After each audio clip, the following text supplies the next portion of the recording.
Good evening. Good evening, everyone. We're ready to start. Welcome to the Town of Avon Advisory Plan Commission meeting. If you're interested in having a copy of the agenda, they are available on the tables to the right of the audience. We will be conducting business as outlined on the agenda. From time to time, the board may deviate from the agenda, and as president of this body, I will inform those in attendance of any deviations. This meeting is being recorded for the public record. Because of this, we request that personal conversations are kept to a minimum and that all cell phones are set to vibrate or turned off. All phone calls shall be taken outside of the chambers. If you are interested in commenting during the public hearing portion of the Commission's deliberations, please sign up on the sheets located on the tables to the right of the audience. When your name is called, please step forward to the podium and state your name and address for the record. Please address your comments to the board and not to staff or to the petitioner. Your comments should relate directly to the case at hand. During the conduct of the public hearing portion of the Commission's deliberations, the petitioner will have 10 minutes to present their case to the Commission. Remonstrators will have 10 minutes to present objections to the petition, and that's 10 minutes total. Persons in support of the petition other than the petitioner will have 10 minutes to present support for the petition. And finally, the petitioner will close the public hearing portion of the presentation with a 5-minute rebuttal period. Once the public hearing is closed, no additional testimony will be heard unless it is solicited by the members of the Commission during the question and answer phase of the Commission's deliberations. Subdivision plat and development plan petitions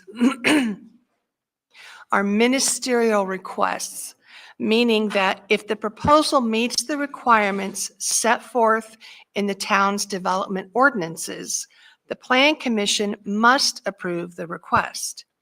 In the interest of transparency, state law requires that the Plan Commission hold a public meeting, even if the development proposal must be approved. Responses to public comments and questions may be given once the public hearing portion is closed. We understand there may be several persons who wish to speak, so in order to keep the meeting running in a timely fashion, we would request that you not repeat previous comments. Thank you for your assistance in facilitating a respectful, fair, and timely meeting. Again, welcome to our meeting. Please stand for the pledge. I pledge allegiance to the flag of the United States of America and to the republic for which it stands, one nation, under God, indivisible, with liberty and justice for all.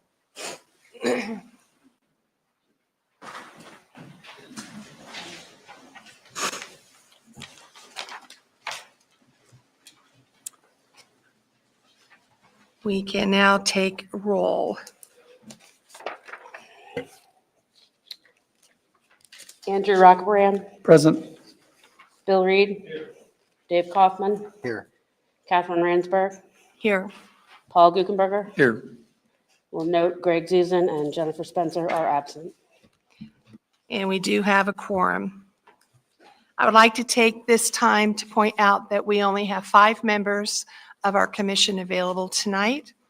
It seems people are being hit by various bugs and viruses floating around the community right now. So if you are a petitioner who would like to have your hearing or your petition heard by the entire board, then you might consider whether or not you want to request a motion to continue. That if it is the first time you've requested a motion to continue, you would have that by right. However, if it's not the first time, it would be up to the board to determine whether or not to grant that motion. We are now going on to the election of board officers.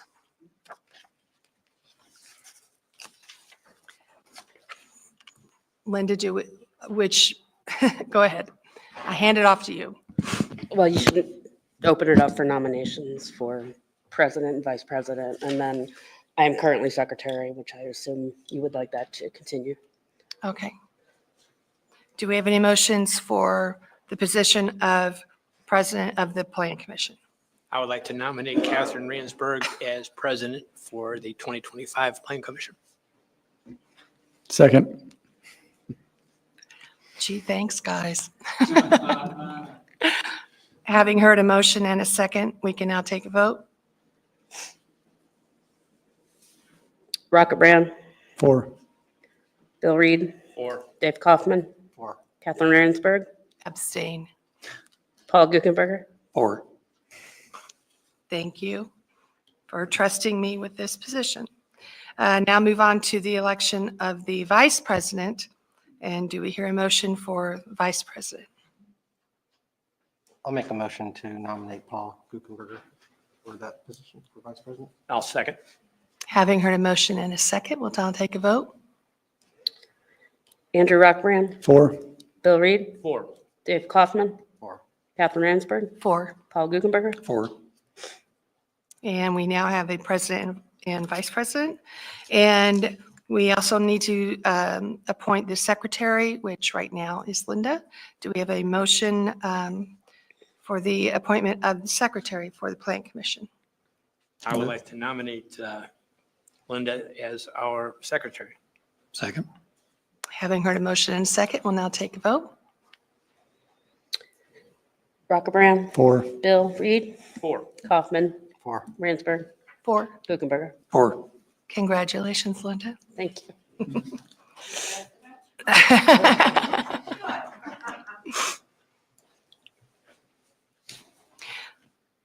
We now need to appoint a member to the Board of Zoning Appeals. I am the current member. Well, Paul Wait a and I minute. both are. We did this last month. The person that put together the agenda accidentally put this in here. Never So it mind. can be stricken from the I thought agenda. this sounded familiar. We've already appointed Paul in his absence. Okay, that's what happens when you're not here. Okay, moving on to the approval of meeting minutes. We have the meeting minutes from January 27th, 24. Has everybody had an opportunity to review the meeting minutes for edits, changes, questions, or comments? If not, we'll take a motion for the approval of the January 27th meeting minutes.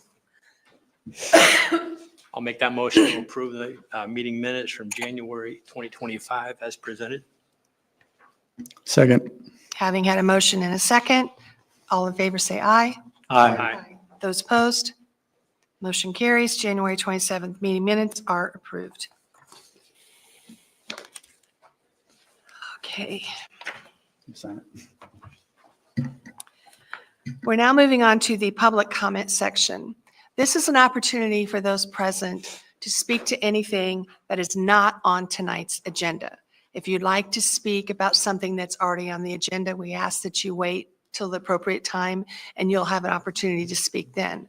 But if there's something that's not on the agenda that you'd like to bring to the commission's attention, now's your opportunity to do so. Is there anybody who would like to step forward and speak about something that's not on the agenda tonight?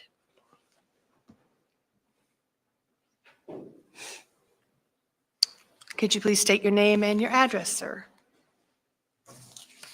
Joe Hoffbauer, 1564 Claridge Court. Okay. I'm sure everybody has the concern. Rockville is a pothole mess. Then you take a look at it. It's hit a bad one the other day and really disappointed me. Okay. Thank you so much. Anybody else who would like to speak to any item that is not on tonight's agenda? Okay, public hearing portion is closed, and I believe we probably have a dozen or more streets that would meet that criteria. If I could just comment on that real quick. We're getting a lot of phone calls on for US 36 potholes. It is the jurisdiction of NDOT. It is not jurisdiction of the town of Avon. INDOT's been made aware of it, and they were out today actually patching it, but it is not a town street. But it's good for us to be aware so we can pass that We've made along. INDOT aware of it. So, thank you, Linda. Do we have any requests for continuances or agenda modifications? Yeah, staff would draw your attention to petition ZA 24-13, known as Briarwood, along County Road 900 East. This was continued from last month's agenda. Staff has been working with the petitioner in this case, and there could be some significant changes coming, which we think would greatly improve the project. But the petitioner needs additional time to work on those amendments to the petition. So staff is requesting this continuance to your March 24th, 2025. And do I understand that the last continuance was at the request of the petitioner, Correct, which would have been their continuance by right? correct, And now tonight, this is a staff request? correct. And are you requesting a 30 or 60-day A continuance? 30-day to March 24th. The petitioner's representative is here if you have questions, but it is a staff request. Okay. Any questions for staff or the petitioner? And I don't believe we have anybody here for that case tonight, but you might want to poll the audience just to make sure. And is there anybody here who is interested in speaking about ZA 2413 Briarwood? No? Okay. If there are no questions for staff or the petitioner about this, we'll entertain a motion to continue ZA 2413. I move that we continue ZA 2413 Briarwood to the March 24th, 2025 meeting of the Plan Commission. I'll second. Having heard a motion in a second, we'll take a vote. Rockerbrand, 4. Bill Reed, 4. Kaufman, 4. Ransberg, 4, Hukenberger. 4. Thank you. motion carries. ZA 2413 Briarwood will be heard next month on March 24th. Moving now on to old business, we now move to ZA 24-11, Whispering Pines South.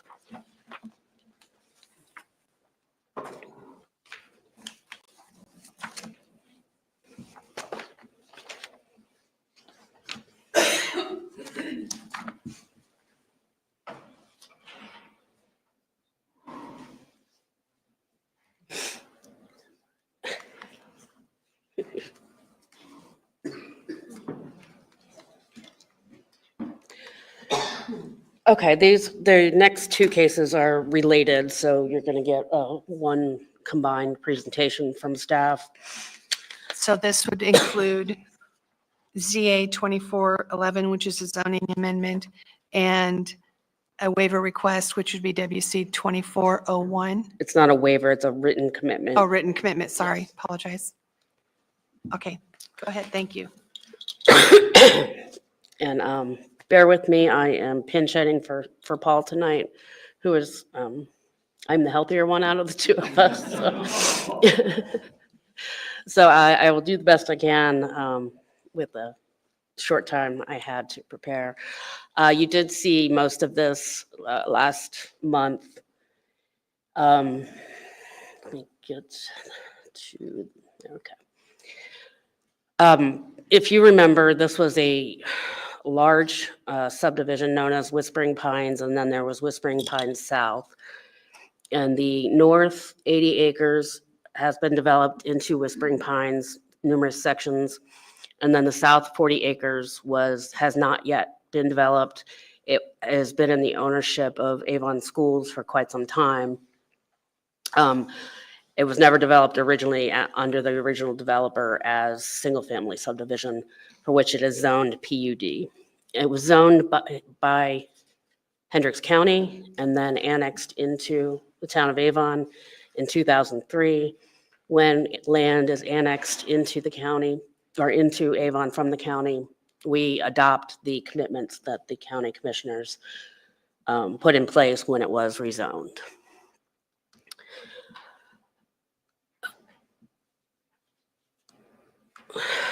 It's been in the ownership of Avon Community School Corporation since 2009. So this is the site here. Whispering Pines is this subdivision here. There are 4 sections of it. Subject site for the rezoning is where the purple star is. That's known as the South 40 acres. However, it's not quite 40 acres anymore. And then we'll also be bringing up tonight the Timber Bend subdivision, which is this subdivision down here. Bridgewater is across 625 in this area. And I believe we did have some residents from Bridgewater here last time. The written commitments apply both to this piece of land here. The commitments for the entire Whispering Pines subdivision as it was rezoned by the county are the same. So this section, or these 4 sections were developed. What did I do? There we go, we're back.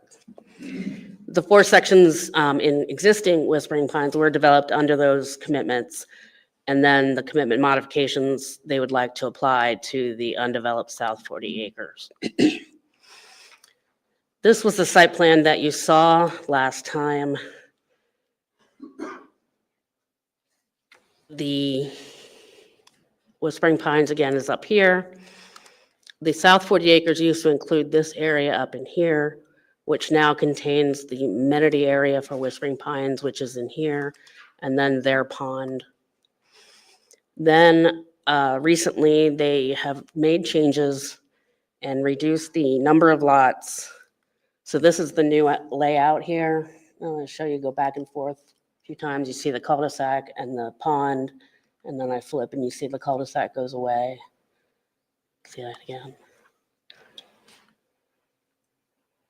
So we are now down to 64 lots, which is the limit of the original commitments for the South 40 acres. So they are not requesting now a commitment change to increase the number of lots within this portion of the site. Linda, if I can jump in here. Uh-huh. So what you're showing there, is that in our packet? It is not. Okay, I got it. I'm good. It's the last page. It is. Okay. Thank you. So there's been 2 revisions of the site plan. The one that's in your packet on page 9 is actually not what's on the screen. You'll notice, especially down here, the corner in green, they've shifted the lots over closer to 625. And I'll go over the changes, but what's on the screen is another revision since your packet went out.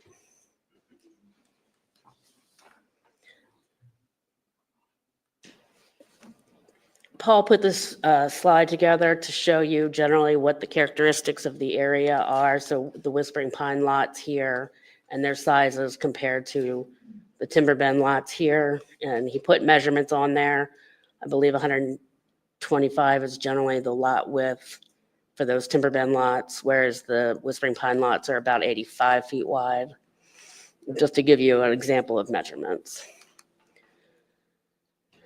And that's a close-up of those 2.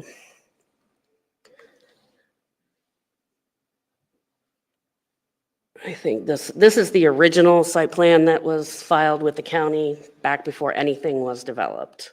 So you'll see the South 40 acres here has always planned to be developed with single-family residences with a max of 64 lots, but it included this area up here where now the pond and the pool and other amenity areas sit.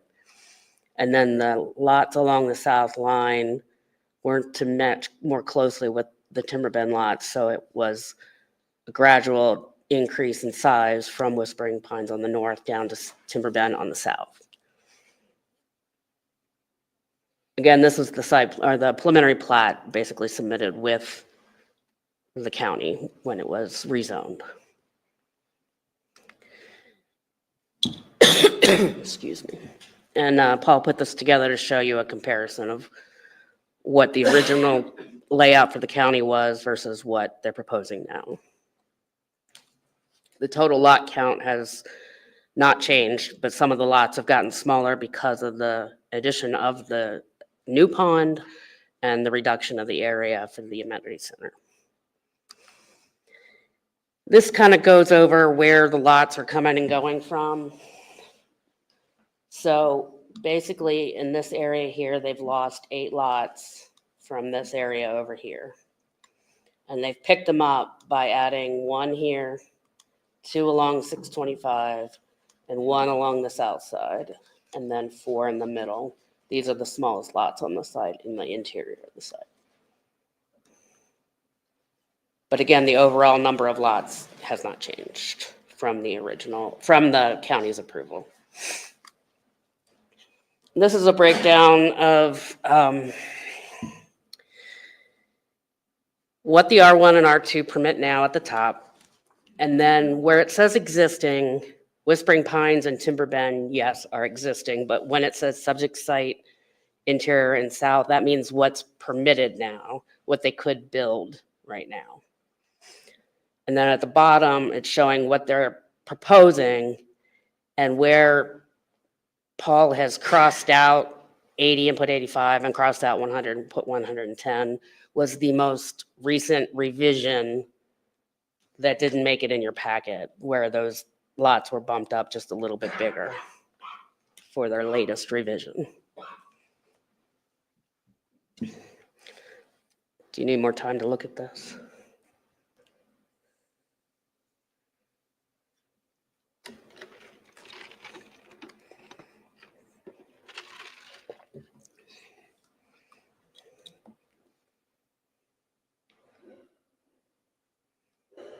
We okay to move on?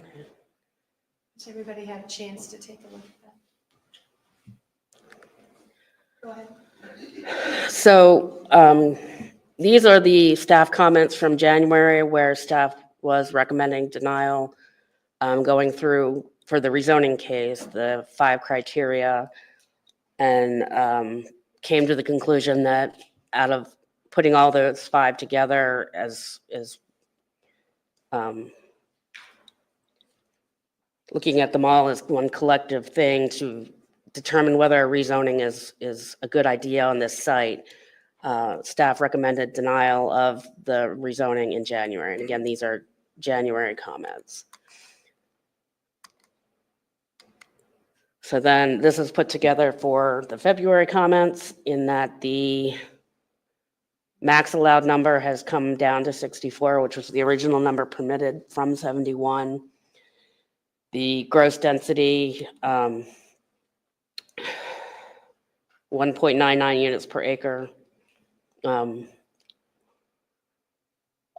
would allow 1.8 units per acre and R2 would allow 3.0 units per acre, but clearly they're not proposing 3.0 units per acre in R2. The R2 is being requested because of the lot width that's needed for some of those interior lots, but they would be held to what's been presented to you tonight by their commitments.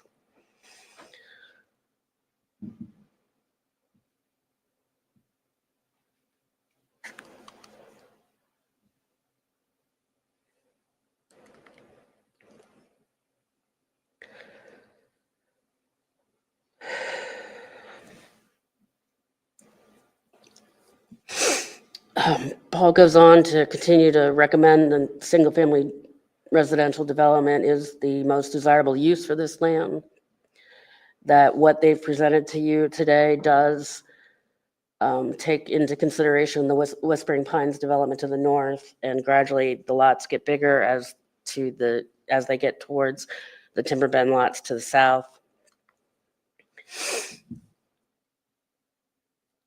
Here he's talking about the south 40 acres and the densities being slightly increased because of the area that was taken up or sold off to the Whispering Pines development for their pond and for their amenity area.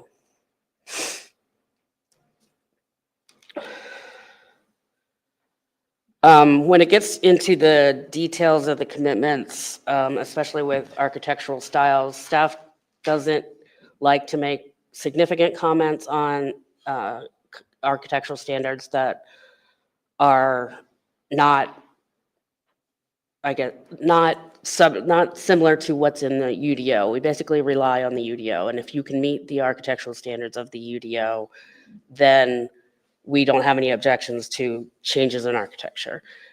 Architecture standards of above and beyond the UDO are usually made in agreement with an adjacent neighborhood or an adjacent residence.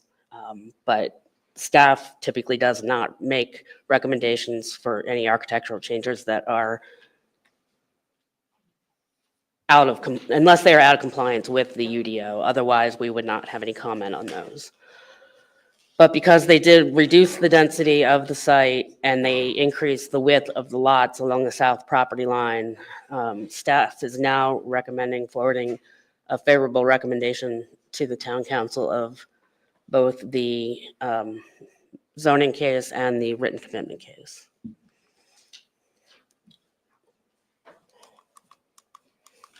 I'd be happy to answer any questions you have. So I do have a question. So what we just saw all occurred in the last week. Correct. So what we received and what we looked at to prepare for this meeting has totally changed.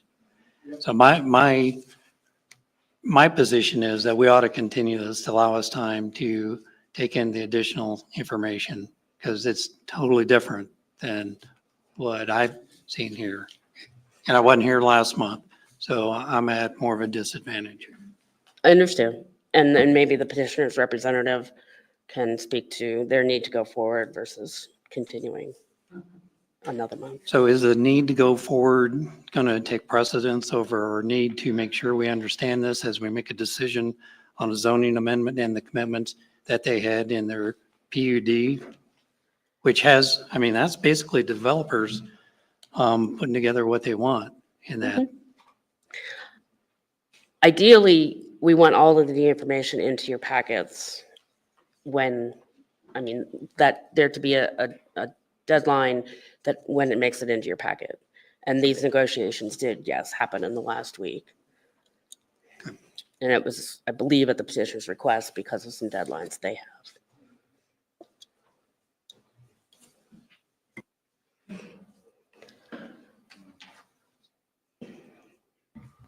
Any more questions for staff?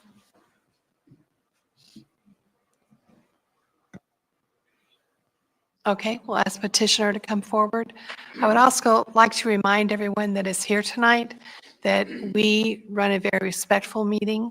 We do not expect anybody to be speaking out of turn or to be making any kind of comments while others are speaking. You will have your opportunity to be heard. Thank you. Yes, you have 10 minutes. Point of clarification, Madam President, there's two petitions tonight, so I might respectfully ask for just a little bit of extra, because I am going to talk for commitments, but As with those who wish to respond, Madam. Ma'am, sir, As You with can- those who wish to respond. you can either be respectful or you can leave the chamber. Any objections to the request for additional time since we have two? No objections. I agree. Maybe we ought to give the administrators additional time too. Obviously, yeah, We did the same last month. yeah, we did. Okay, go I ahead. don't expect one. Okay, go ahead. Thank you. Good evening for the record, David Compton, Vice President of Land Acquisition, Pulte Homes of Indiana. We want to be very respectful of the council. Your decision is to continue it tonight. We're okay. This is an important decision, as is any proposed zoning case, but we want to get in front of you with these changes that have been made as part of meetings with neighbors that have been ongoing since the last meeting that we had in front of you. I'm sorry, did you state your address? I'm sorry, yeah. My office address is 11590 North Meridian Street, Carmel, Indiana. Thank you very much. I live in Fishers. Oh, that's okay. Go ahead. Just to clarify, but thanks. Since the last meeting, we've had the opportunity to have we took the initiative to schedule 2 additional neighbors meetings within the notice area. So the notice area, I believe, council is 660 feet or 2 property owners. Obviously, we weren't limiting it just to those people, but we sent it to them. Other people wanted to attend the neighborhood, of course, they're always welcome to these meetings, but we did not notice the entire timber bend community or the entire Whispering Pines, but certainly they were welcome. And I would like to say we had good attendance at both meetings, which was welcome and great. So what I'd like to do is kind of walk through an updated presentation since the last meeting, and then obviously we'll let the public speak, and then we'll address additional questions that they and you may have. So I'm going to probably mess this up and ask for help. There we go. The original site plan that we presented last month was 71 lots. The yellows were 80 foot wide on the south property line adjacent to Whispering Pines. They were 100 feet wide. There is an entrance to the south. This was proposed as far back as 2003 with the county, as it's both a county requirement and a town of Avon requirement to have this second entrance to a community for emergency purposes, which makes a lot of sense. The other thing is that we separated into 2 lakes rather than just have one detention facility. We felt there's some additional trees that are outside the existing lake. We have the right via drainage easement that the school has to do 1 pond. We decided to do 2 ponds to try to save some additional trees where the Whispering Pines folks have really come to enjoy those over a period of time. And so that's why you see 2 ponds on here. We could do it with 1 larger pond, but we would be taking a lot of trees out in their common area. Additionally, the tree preservation along Timber Bend and along 625, those are now in common areas. And we did that, as I explained at the last meeting, Paul, because when we put them on lots, sometimes people cut them down. So if we put them in a common area, they're less likely to cut them down. And plus, we can also, which we committed to Timber Bend in a meeting we held last week, that the south property line, and I've got a really good picture of that, if any of those trees die after the development has occurred, the HOA will be responsible to continue to maintain that opaque screen that exists. Oops, I skipped one. The new plan, 64 lots. Lot size was increased in yellow to 85 feet. We now matched the Whispering Pines to the north. We also increased the lot size on the south to 110 feet wide. And so we dropped from 71 down to 64. So we exactly matched what was part of the original proposal in 2003, down to 64 lots, increasing the size on the south property line from 100 to 110. And you are correct, the south of us averaging that 125 range. So we're really close to the size that they have. Comparison of the old plan versus the new plan, I think the biggest change that Linda kind of highlighted, I don't want to spend a bunch of time on it, besides the 71 to the 64 and the size and the width, lots of the width, you can see the original plan had 10.5% open space. The R1's 2 times the R1 standard, which is 5%. The new plan, we took out the cul-de-sac that kind of goes to the north there, increased the tree preservation and green space around the lake, and now we're up to 17% open space. So I think we're able to save some more trees as part of the process and dropping from 71 to 64 lots. Enhancements over the original 2003 proposal, which I'm glad you're able to dig that up. We've increased the minimum square footage. Ranches under the 2003 proposal were at 1,900 square feet. We've gone to 2,200 square feet. More significantly, in the 2003, 2 stories were at 2,200 square feet. We're now at a 2,800 square feet size for minimum size.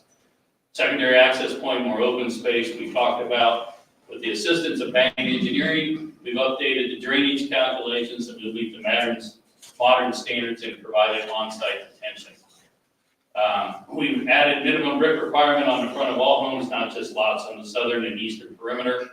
We've also staggered the setbacks. I think that's important because when you've got straight streets like this section, we're kind of boxed in because of the stub streets and the exit that we had to do. We're going to stagger the setbacks from 25 to 29 feet. that keeps it from being makes it less of a gun barrel driving down the streets, because now the homes will flow back and forth rather than just be straight across. Additionally, in respect to the neighbors to the south and also Mr. Vapor and the Vapor family behind me, we're going to use full cutoff, dark sky approved streetlights that keeps that glare from going up into the air that you often see become, unfortunately, downtown Fishers has it because they don't have cutoffs. So when you don't have those cutoffs, glare goes all over the place. When you have the cutoffs, the streetlights actually shine down on the streets, and it's much more friendly.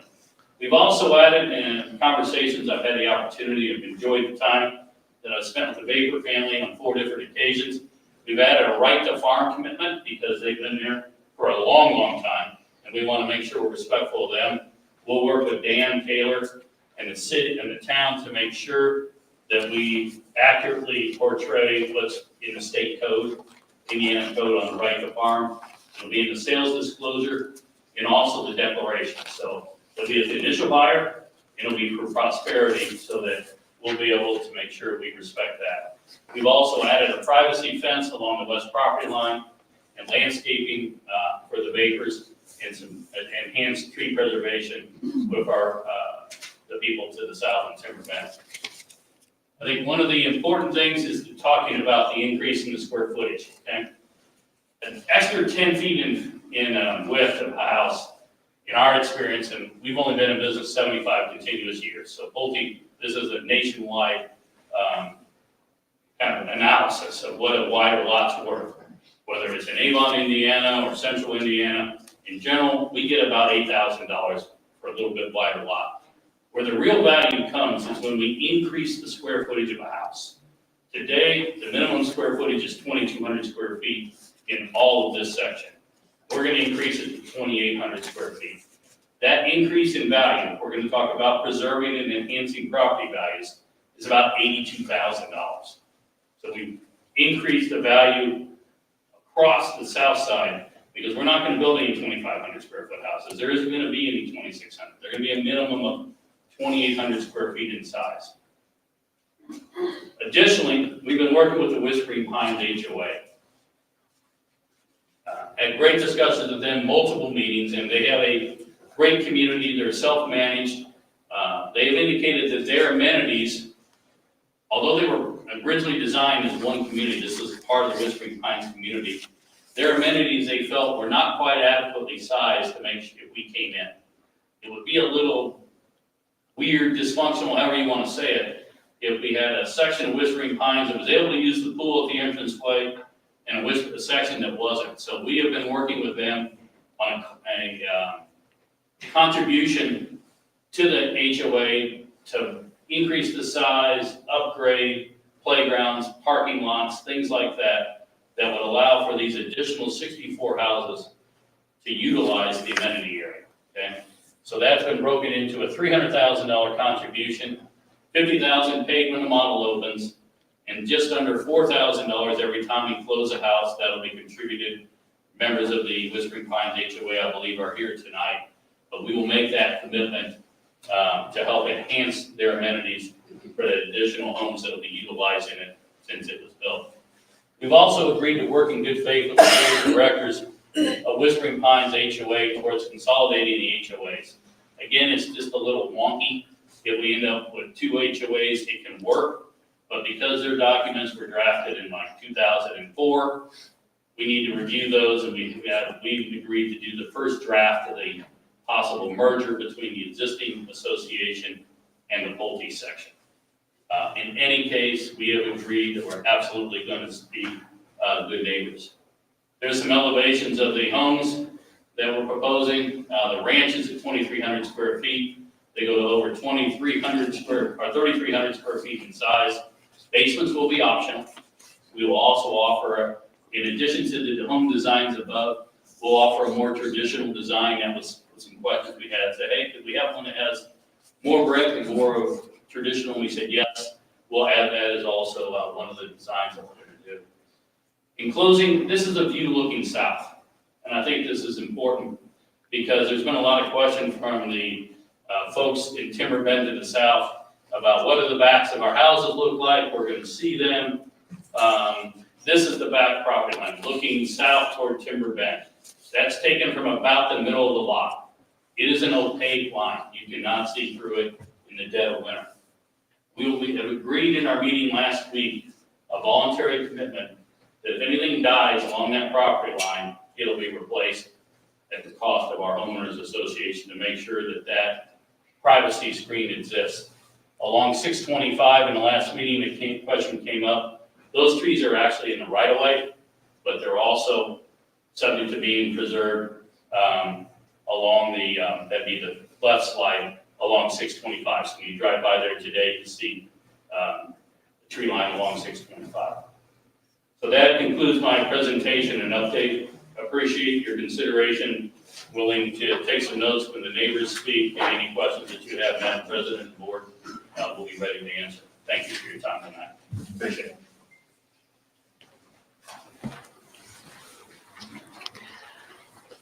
We will now hear from those who would like to speak to remonstrate against this petition. How much time did the petitioner have on that, Paul? Is just less than 15 minutes. Okay, so we'll go ahead and grant 15 minutes.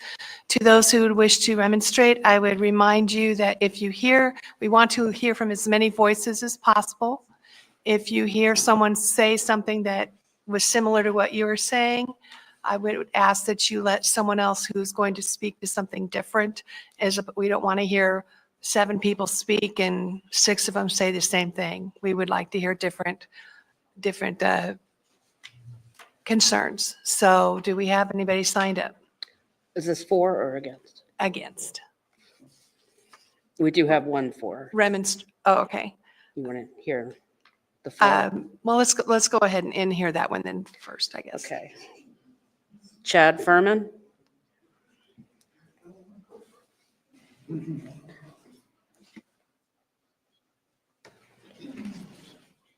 And please don't forget to mention your name and your address. My name is Chad Furman, 6136 Pine Bluff Drive. I am our current HOA board president.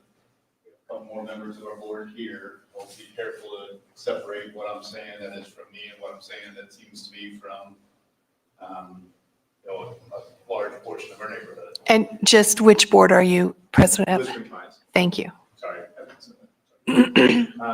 So what I want to speak in favor of is I feel like our neighborhood is special. I live there. But we have a strong sense of community in our neighborhood. And we had concerns going into this, what that's going to look like if we lose that. What's this new section going to look like? Specifically what the amenities, how are they going to be impacted? Throughout the course of this, I will say David, Melissa, Rex, from my seat, they have been very easy to approach, very easy to communicate with. It appears as though they are being considerate of our property. They've come out and walked our amenity areas with us. Obviously they have something to gain by being able to build there, but they've been willing to communicate on Saturdays, on Sundays. It's been a good process working with them.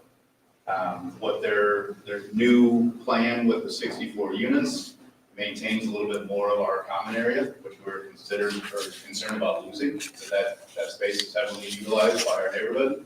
And it seems like they are being considerate, as they can be, of maintaining that the best they can and still get their 64 lots in there. So the overall experience has been favorable. They came out. David commented that they had 660 foot setback. He gave us advance notice of that meeting. We ended up inviting our entire neighborhood. We had about 25 or 30 families represented there. David presented everything as he presented it to us tonight. And there was the majority of people in attendance at that meeting were all in favor of speaking in favor tonight. So. Thank you. Anybody else who would like to speak in support of this petition agenda item? Okay, moving on to those who would like to remonstrate against it. Kurt Vapor? Good evening. Good evening. Kurt Vapor of the 4927 Plainfield. We own 50 acres west of the property, that new development.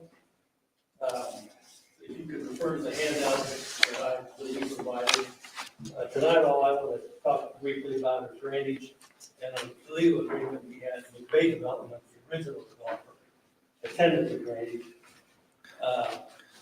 The next slide just talks about our family and our 140-year history on this property. The third slide, labeled page 5, talks about our concern, which is damage to our dam downstream of Crystal Pond.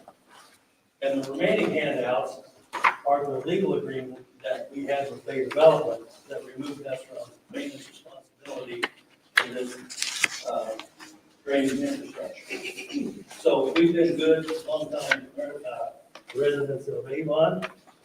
We helped District Pine become more viable by making land swaps and get them more lots.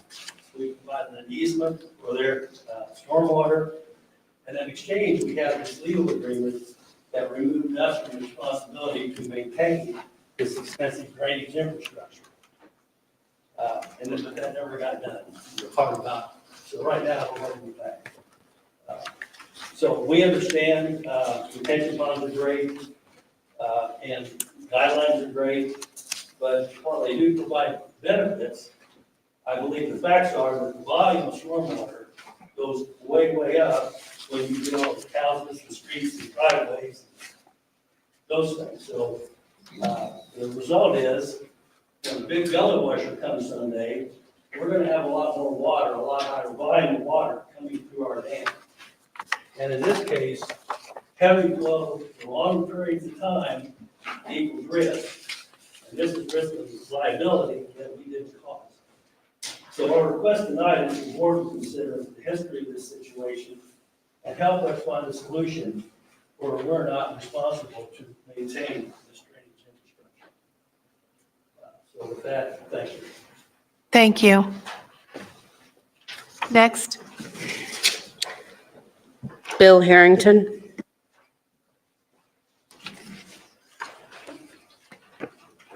Bill Harrington, 2141 Laurel Lane. My wife Betty and I live in Timber Valley. Let me begin, Madam President and members of the commission, by thanking you for your work, and of course our town council. You are the gatekeepers on how our community is going to look for the next century. You are responsible for the tens of thousands and hundreds of thousands of people who drive up and down County Road 625 over the next century and what they're going to see. And what Pulte, not our neighbor, they're from Atlanta. They made $17 billion last year. They want to build this neighborhood the way they want to build it so they can maximize their profit. And so you have to ask yourself, are you here to worry about the wealth of Pulte, a company in Atlanta? Or are you worried about how Avon is going to look for the next century? If you introduce this tract-built, cookie-cutter-looking neighborhood on 625 for the next century, the names of Dave Kaufman, Bill Reed, Catherine Ransberger, Paul Gutenberger, and Andrew Rockebrand, I apologize, will be remembered for that decision. We can do better. We deserve to do better. I live in the middle of Timber Band. This doesn't affect me directly. I don't know if it affects my property value or not, but it affects all of us in Avon. You have a finite number of opportunities left to decide what Avon looks like and how many more cookie cutter subdivisions where all the homes look the same, I don't care what he says. That's what you have to think about. I urge you to think about it. And I share Mr. Gutenberger's concern that without even the materials in your pamphlet, because they've been back channel negotiating, offering $300,000 to their neighbors. Please make a good decision for Avon. Look to the horizon. We can do better.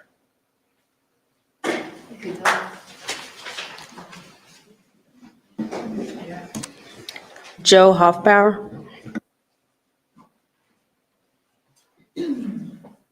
Joe Hoffbauer, 1564 Flair 6:25, so I must have missed my invite to the meeting, but I'm going to be staring at them when I'm drinking a cocktail at night.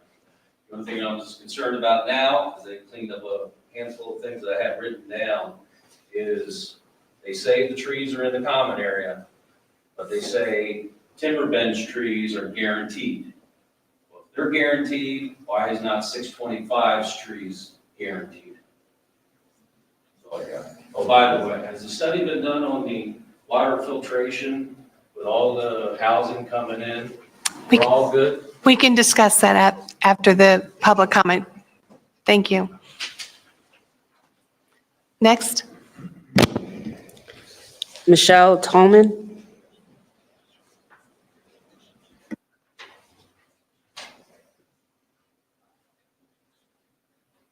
Hi, I'm Michelle Tallman. I live in Timber Bend at 2195. I've been a resident of Avon my entire life and lived in Timber Bend for around 26 years. I'm similar to Harrington's. I live more in the middle of the addition, so it's not going to directly affect me. But being from Avon and living here my entire life, it'd be very disappointing to allow a builder to come in like Pulte, that's 1.4 out of 5 on Consumer Affairs and Yelp, and citing approved by the Better Business Bureaus to build homes. And also to do it at a level that is not consistent with the homes around them. I'm very disappointed that I've been in businesses and I've never seen a meeting run where people don't have the right information to make decisions. So I think it's very poor practice. Obviously, timelines weren't met. And I think that the board needs to reconsider and make sure you have enough time to look at this. Because again, your names will be written on this. And you can drive by any home that's built by Pulte with that type of development and see what it looks like 10, even 5 years later. And it's not something that we can really want in that area.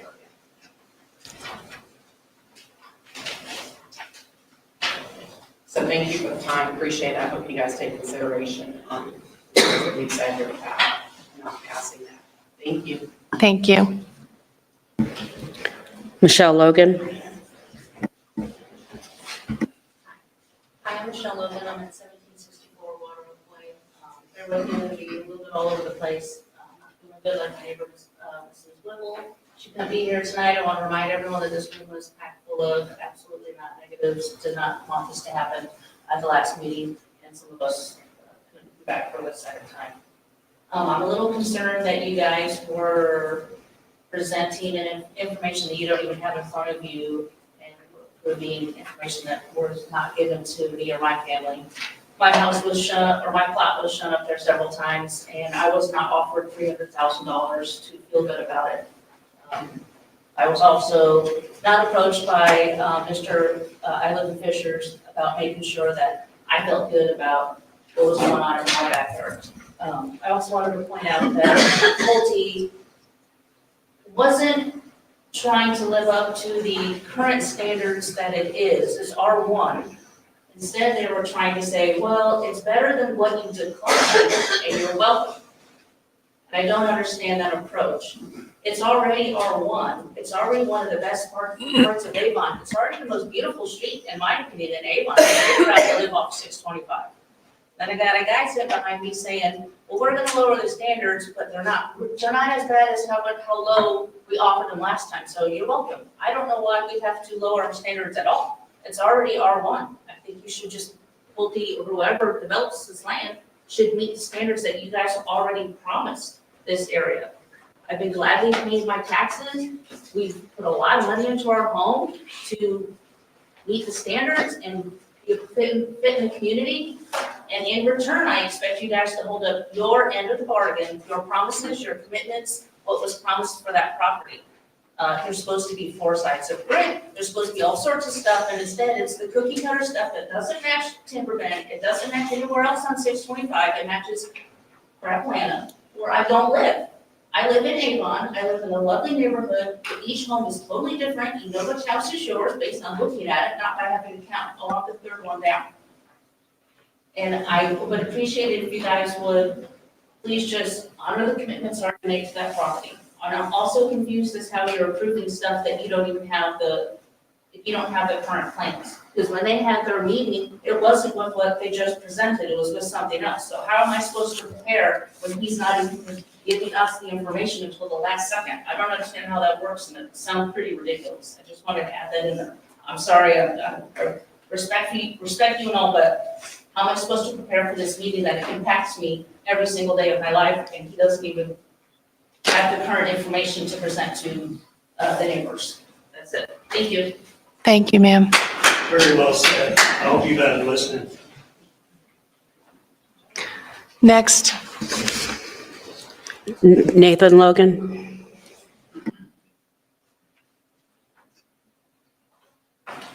1764 on Roadway. Major party, well, a little under the weather, and I came from a Memorial Life just straight to here, so I'm a little out of sorts, so bear with me. Madam Chair, Commission, thank you. You've been provided a memo of info as well, signatures. I'm aware some petitioner items have changed since then, so we're not trying to hide or omit facts, just simply voice concerns and raise some questions. We met with the petitioner, and they've expressed a willingness to listen, but what we have now just doesn't meet our expectations still. We agree with the planning staff's, original comment that current restrictions would provide a more suitable transition. So how that's suddenly changed with, what we have now, I don't quite understand how that works. We're asking you to keep the area comparable. There's more R1 than what's proposed. Keep the commitments in line with what was expressed in the 2017 survey by the town and in the current comprehensive plan. Consider the size. I know on that plot, I think there are a couple of homes that are right next to that amenity center that, maybe they're 85 feet across, I don't know, but I know that they're larger in acre size than what's proposed in the middle, what it appears to me, that's 7 out of 10 homes. So it doesn't really make sense to have this smaller cluster in between everything else around if you think about it. So why are we doing this? The petitioner met with us and stated they haven't plotted out or removed any additional lots to meet the 18,000 and 15,000 requirements that we currently have because corporate won't allow it, and it's not in budget. So it's goals. So they've offered to fill tree gaps, for example, and that's great, but that's already in the existing restrictions. So, and I would really hope any developer would preserve the tree line by doing something sensible, like placing that in a common area for HOA and call for maintenance. So why are we being forced to negotiate for something that we already have? So, how does that benefit our current conditions? Smaller lots and less restrictive zoning is not what was agreed to by the town. You have some pictures in front of you, and all that is just kind of comparison. Timber Bend and then Brookstone. Mr. Compton was gracious enough to invite us over to take a look at it and make a comparison, and so that's why I took those pictures. And really my takeaway is just the open field, right? The open field of what we have in Timber Bend by having wider lots, and the open field that is really kind of shared around us with like Bridgewater, the reserves, Cedar Bend. There's a commonality there, and I don't think that fits on the other one. That's my takeaway from this. We're not really just numbers on the stat sheet. So the appearance of our community really means a lot to us. It's not just about lot width and assessment calculations. We're more than statistics, please. So if you want long-term planning and sustainability, we defer to the planning staff's original position before now. The safest, most conservative way forward to protect our values is to reject these petitions and keep the current lot sizes and more restrictive commitments. Also, I think the school spoke and made a statement last time. I just want to address that briefly. The school's endorsement should not drive this decision. We're being told that they will be landlocked.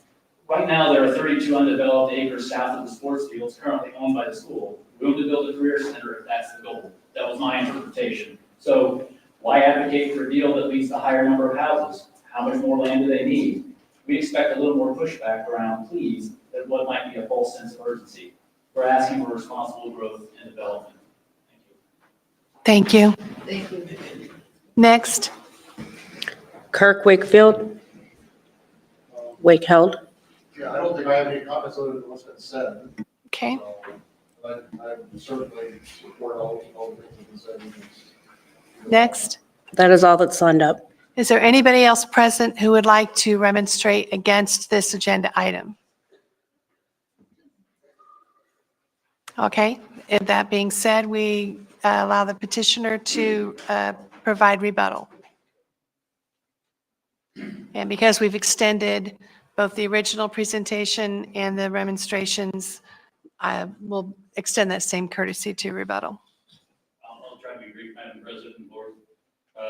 Thank you for the opportunity to address some of the questions brought forth by the neighbors, and I do appreciate their working in the process and making themselves available to the folks that have reached out to us. We've tried in sincere earnest to call back or reach back to anybody who's reached out to us prior to the night, anybody that shared information. First, Mr. Baker, real quick comment. He is correct. There will be more water from any developed site when you put in roadways and streets and roads and things like that. But that's why we put the detention ponds in. Those detention ponds act like a big bathtub. They flow up, they increase by an average of somewhere, Greg will probably say about 3 to 5 feet max on the fluctuation of the water table. And then over a 24 to 48 hour period, that water is let out. So it's a lot less than when you get a gully washer, when the ground's saturated, it all flies down there at one time. That's when you get the blowouts. And so a reminder, the drainage will have to go through the town of Avon, and Crossroads Engineering is outside consultants, as every project we do, so they will safeguard and protect and make sure that the drainage is proper on the site. We've also made a commitment that our section will pay its proportionate share of the cost of any future long-term maintenance. That's doable either through a private commitment through the town, or it's done through the establishment of a legal drain across the Vapor property. That'll happen during the process. But I can't commit for the existing Whispering Pines because we didn't develop it and those people live there now. But I can commit that our section will pay its proportionate share of the long-term cost of any off-site maintenance. Pulte's been in Indianapolis for over 30 years. There's a town anti-monotony code to keep it from being cookie cutter development, and Pulte has a self-imposed anti-monotony code also. I think it's important to remember the property is zoned today. There was a list of prohibited builders. Pulte was not on that prohibited list. We were in the Indianapolis market in 2003. The square footage today is 1,900 and 2,200 square feet. Those are numbers that exist today, not numbers that Dave Compton is making up. Additionally, along the trees, the question from a gentleman from Bridgewater across the street, there is a commitment that is in the ordinance today, which we did not ask to modify, that along 625, we're going to have to install a chairback curb. What that chairback curb will help is to keep cars from running off and into the tree. So a chairback curb sits up versus a rollback curb. So that was an intention as far back as 2003 to help make sure and maintain those trees along 625. They are in the right-of-way. They'll be in the dedicated right-of-way to the town. So I cannot guarantee that they'll be there in case the town decides to remove them for a road widening or something. I cannot guarantee that. The presentation, people were talking about, boy, these guys just showed up with this tonight. The boards that you saw tonight was presented to the neighbors last week. So those that came to the Timber Bend Open Neighbor meeting saw the same boards that you saw that had 64 lots on it, that had 110-foot lots along the south property line. That's not new information. That's information that was provided to them. It was being redrawn for the town at the time, but the commitments have not changed. So I want to clarify that this isn't something that Pulte just brought tonight, that we actually presented it to the neighbors last night. Finally, we're proposing the same number of lots that were in the original commitment, 64 and 64. We try to update and modernize not only the zoning plan, so that we're able to save more trees. We could do one lake, but we would take down a lot of trees. Our open space would be cut substantially. So I believe that the new plan is more responsible in regards to development. It provides for more tree protection, addresses concerns for the neighbors. The final thing I would add that filling the tree gaps was not in the 2003 commitments on the south property line with Timber Bend. Those trees were on the lots. We added the commitment to fill in the tree line in perpetuity. I'm not asking for a data boy. because it's the right thing to do, and we're gonna do it. And then finally, I would say that we're adding a water table along all the lots along Timber Bend and 625. So it's not just the back of a Pulte house. We understand that we want to break up the back of the house in addition to a sunroom or anything else. We want to add on at least a water table around the entire house. So remain open for any questions from the board. If your decision is to continue us tonight, we understand that, okay? But also available for questions, and thank you very much. Questions for the petitioner?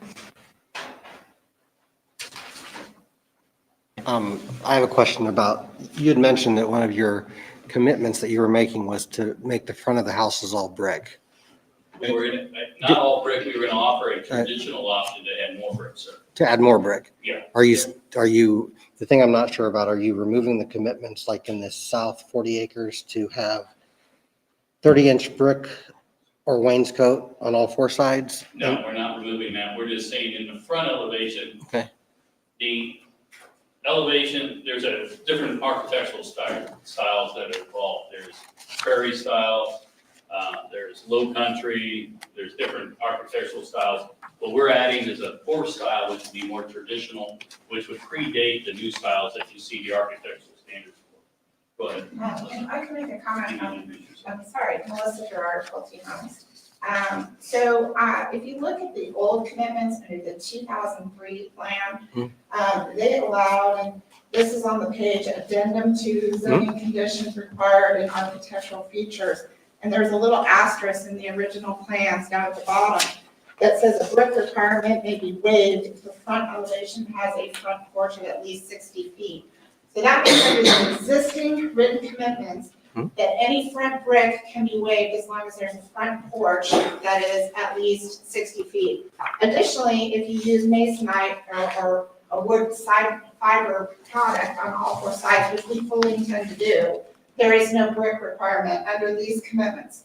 We are adding an additional commitment as part of the, we're modifying the existing commitments which require first floor brick, but as you can see on these, on the key lots around 625 and the south property line, going from a first floor full brick wrap to a wainscot 30-inch brick wrap on all four sides. But we are also putting in for all the lots that they will have at least a wainscot brick on the front requirement, which is not a requirement under the existing commitments. If they have a front porch or they use hardy plank siding, which you're going to do anyway. So we are binding ourselves to additional masonry requirement that would not be required under the existing written commitments for the front elevations on all homes in the community.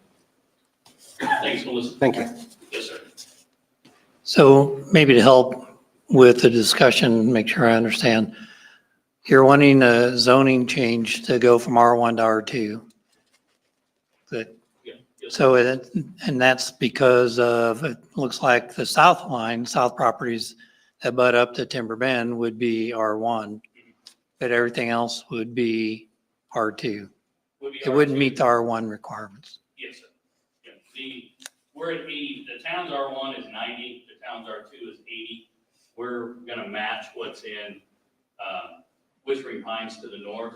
So what we want is a nice transition. You're absolutely right, Paul. We go from 110 on the south property line to 85s, and then we substantially increased, obviously some brick requirements, also substantially increased the minimum square footage of all the homes built in this section over what's there today. Okay. And obviously the open space is part of it.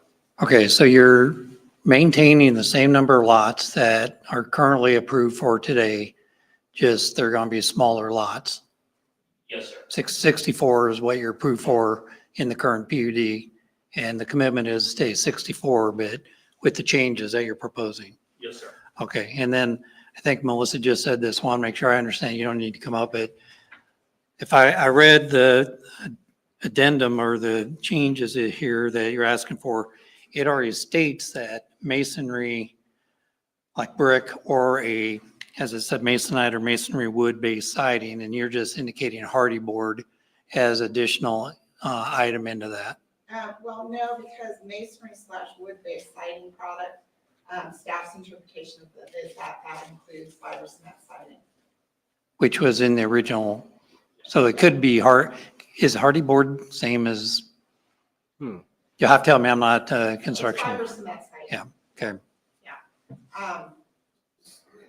Yeah, so we're adding the brick though, which could be waived under these commitments. Okay. Um, And maybe staff can help me on this, the anti-monotony.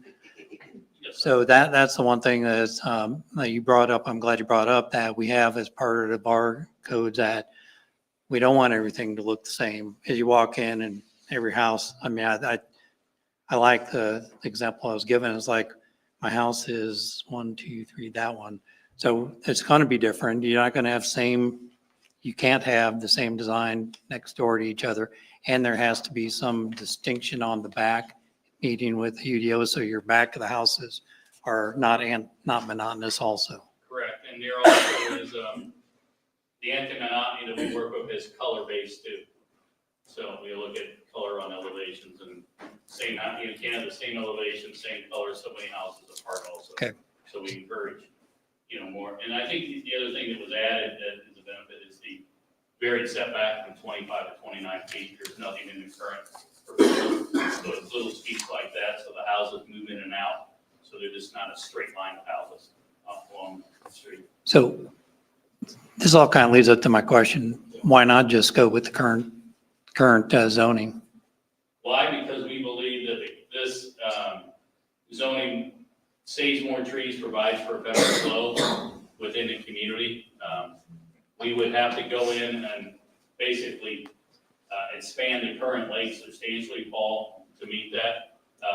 And you lose a lot of the trees that are around the lake because of that. You also would lose the ability, whether it's Pulte or anybody else, if they just came in and straight flat this, you could have another Fairwood situation where somebody just comes in and says, hey, I'm just gonna plat it, and I'm gonna build to the minimum, and the minimum is 2,200 square feet.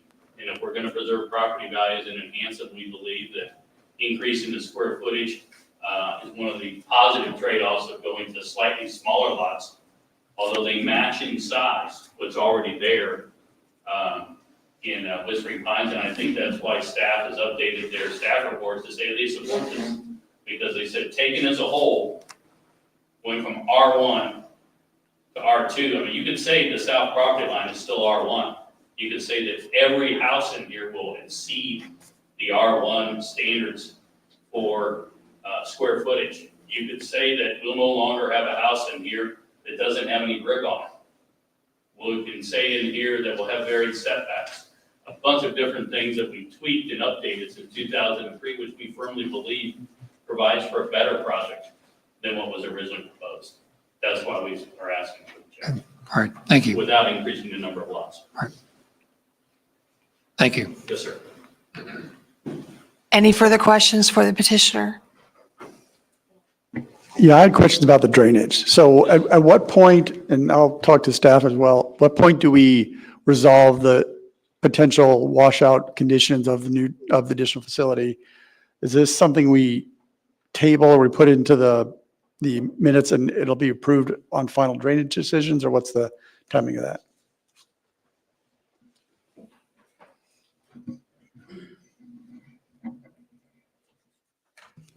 So the town has a stormwater manual ordinance and a stormwater technical standards manual by which all developments must adhere to. And those come into play in a development of this nature during primary plat. There's specific preliminary drainage calculations and provisions that they have to address at primary plat before primary plat's approved. And then the next step is to go into the detail, really get into the weeds of the detailed drainage and stuff. Zoning is just use. I'll let Dan speak to that. So we're not going to solve those world's problems tonight. But the stormwater technical standards manual and the stormwater management ordinance both lead into discharge rates, volume, all of that, and in the primary plat stage, those will be addressed. So the first time we'll get to see that is at primary plat. As far as the existing agreement between landowners, I will have nothing on that. I can't speak to that. That's a Dan question. Sorry, Dan. Mr. Taylor? Well, and along those lines, when you do those design reviews, will it include the dam that it's feeding to? How far do those calculations go? Those calculations go for the outlet from the development. So what they're allowed to leave the site. We do look at downstream restrictions in terms of discharge rate, but not necessarily a dam of sorts. I guess if there's some computations or something that the landowner has, or that Pulte reveal that show that for whatever reason the discharge rate needs to be reduced lower, then that would be taken into consideration. But for the most part, we'll look at as the water leaves the site. Okay, thank you. Do you have any more? So it's great to play with Greg and have him pass the ball, but he's exactly right. There's an entire regulatory structure in our stormwater ordinance and through later approvals, plat and development plan, where we look hard at those. But the petitioner would have to comply with all of those rules. There's no decision you could make tonight that would alleviate them from their obligations, nor increase them. That's all in place, and that's Greg will be the reviewer on that. So that's kind of a later issue. I'm glad you raised it, and we've heard about it. But I think that Mr. Compton's right. They know they'll have to comply with this, and they'll have to follow what I would say, based upon my experience, is a really strict ordinance on these things. So you'll hear more about it. Just really is not at this stage. So Dan, I got to follow up on the point that Mr. Vapor brought up about an agreement. That was it, I guess, with the original developer. How does the town get involved in that, or does the town get involved in that? Is that something that we would address or not? Well, the private agreement between Mr. Vapor and someone else, that's a private agreement. But I would say, and I spoke to Mr. Vapor earlier, the town is reaching out to speak with him. And obviously the town has certain obligations under the law that it will assume. It doesn't matter about the private agreement, but there's certain things that some stormwater obligations that we have. And so our town staff is going to meet with Mr. Vapor in the coming days, and they'll talk about that and do an inspection, and the town will be responsible for what the town is responsible for. And again, it's not really a plan commission issue, but Mr. Cannon is aware, and I spoke to Mr. Vapor about it tonight. Thank you. Any further questions for the petitioner? I do have one more. So we did receive in notice from community these photos of Brookstone and Timber Bend. And I want to verify that these pictures of Brookstone, if you haven't seen them, there's copies here. Do these currently meet the building standards that we're proposing for this neighborhood with setbacks and anti-monotony and floor plans and all those kind of things? Currently, Melissa's handled this, so I'll let her, she's a commitment expert, so I want to make sure I Okay. the right person, Andrew, from our team. The question, Melissa, was we just received those, we walked. Okay, I just- So one thing I would note about Brookstone is, in all respects, every lot in the subdivision is going to be bigger than the lots at Brookstone, I think. What are the sizes at Brookstone? 68, and these are going to be 85 and 110. We're going to have 15-foot side yard setbacks.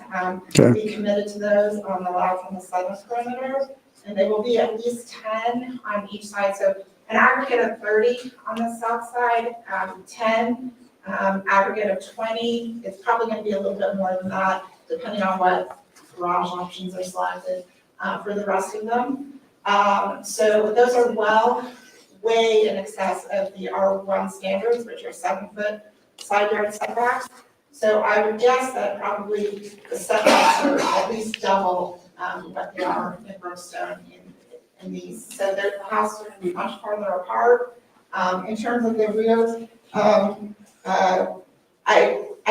know that there's a provision in the existing commitments that required not only, we're offering staggered fronts, but required staggered rears too, so that they don't all line up.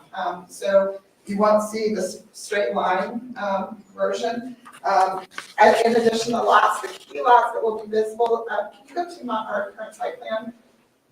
So I guess to focus this discussion, is this what we would expect to see on the back of the current lots? Not on the ones that will be visible from Timber Bend or 625. The neighbors will have a fence along their side. These houses will be much further apart, and we've got brick wainscot on the backs of the lots that are. Do you have a pointer?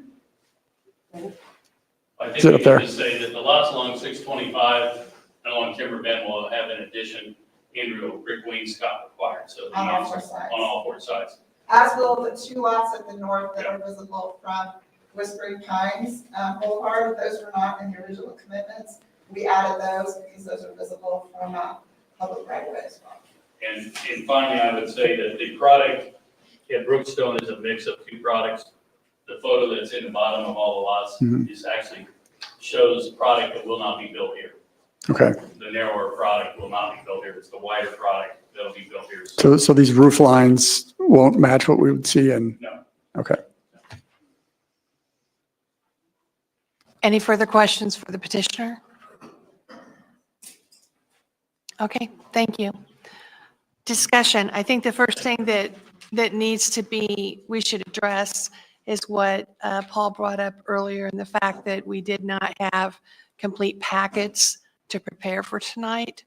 I'm always grateful for the work that staff does in providing information to us, but it is always a concern when we have new information presented that we've not had a chance to look at before. And there was a suggestion that this be continued to next month. So I think before we even go into anything else, that should be, it doesn't make sense to have this conversation tonight if we're just going to put off a decision till next month. So do we want to continue having a conversation about this petition and this agenda item, or do we want to continue it? I'll say I'm a little bit. Hold on, just Mr. Taylor. I just want to, we talked about this at training last year, and I'm going to talk about it again this year, but I would just say in your consideration of this, there are really two things you need to think about. So the first one is your ability to prepare and consider facts that you have, you're just receiving, and that's what Catherine spoke of. But the second one is the issue we saw in Mammoth Solar last year, where there's another, the remonstrators have a right to prepare for hearings too. And we're not in a court of law, but in the Mammoth Solar case, the Court of Appeals talked about how there are notions of fairness at stake, and that how can a member of the public prepare for tonight's hearing and prepare their remarks if they don't have the new information? And as you'll remember in that case, the Court of Appeals said that it was inappropriate in this case for a BZA to grant a special exception when the public didn't have all the information that they wanted. So I would just remind you, in the exercise of your discretion about a continuance, keep in mind that it's not just your inability to prepare, but it's also remonstrators are put at a disadvantage in that they can't adequately prepare either. It has been our tradition here to be very leery about late received information.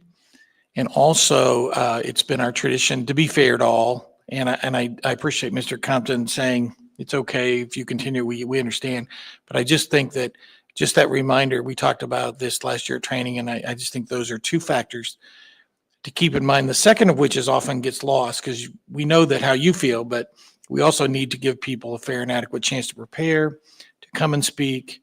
And it was, you heard it from a couple of people. Mrs. Logan said it maybe the best, I thought, about how can we prepare if we don't have this information either. So I would ask you to consider that in your decision-making.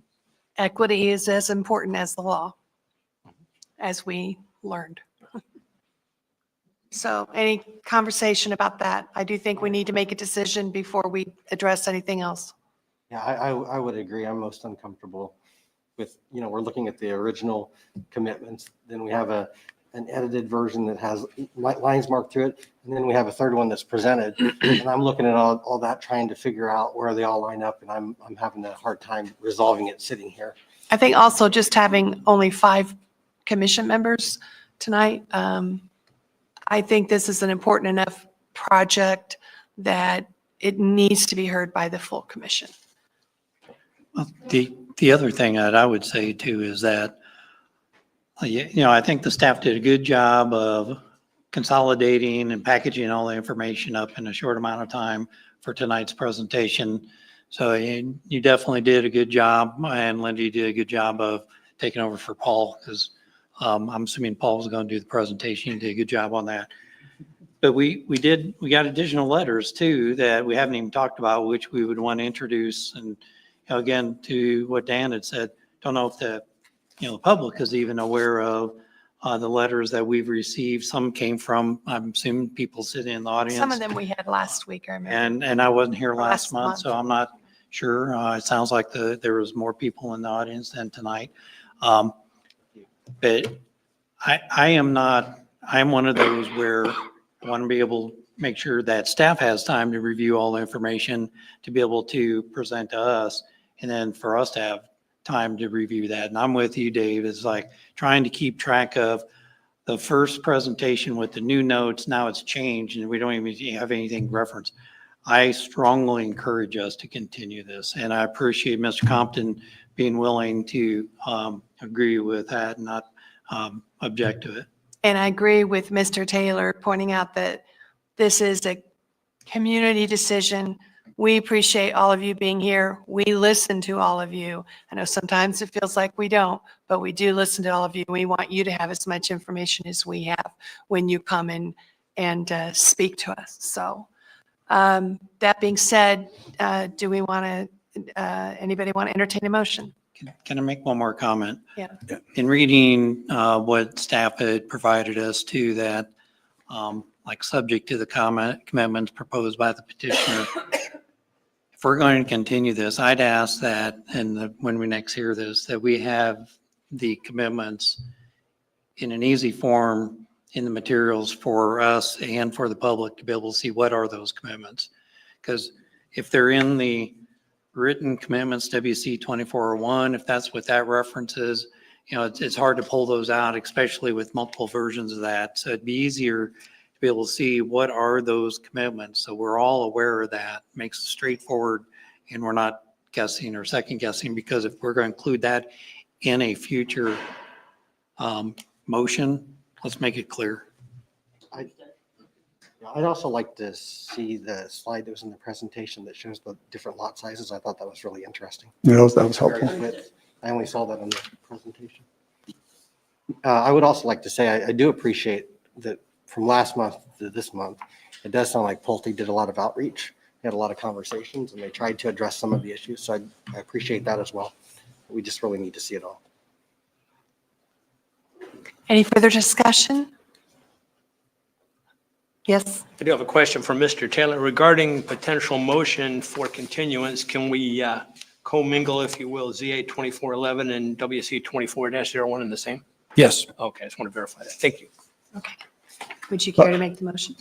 Well, hold on, one more question I have. Do we anticipate any new design information coming in this month?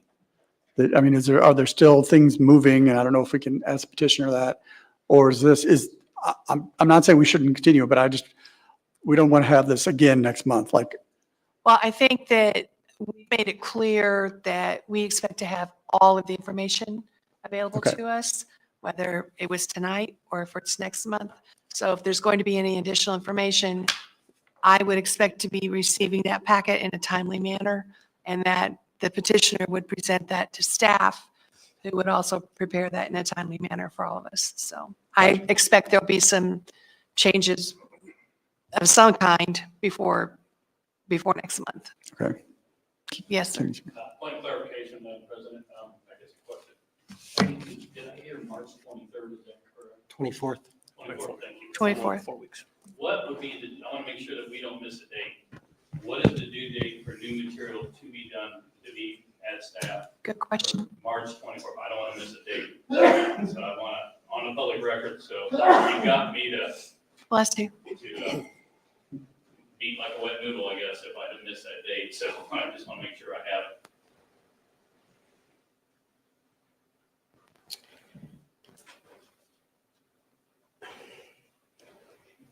it. Well, it's difficult to say because cases that are going to the March 24th hearing, their last date for submittal is this Thursday.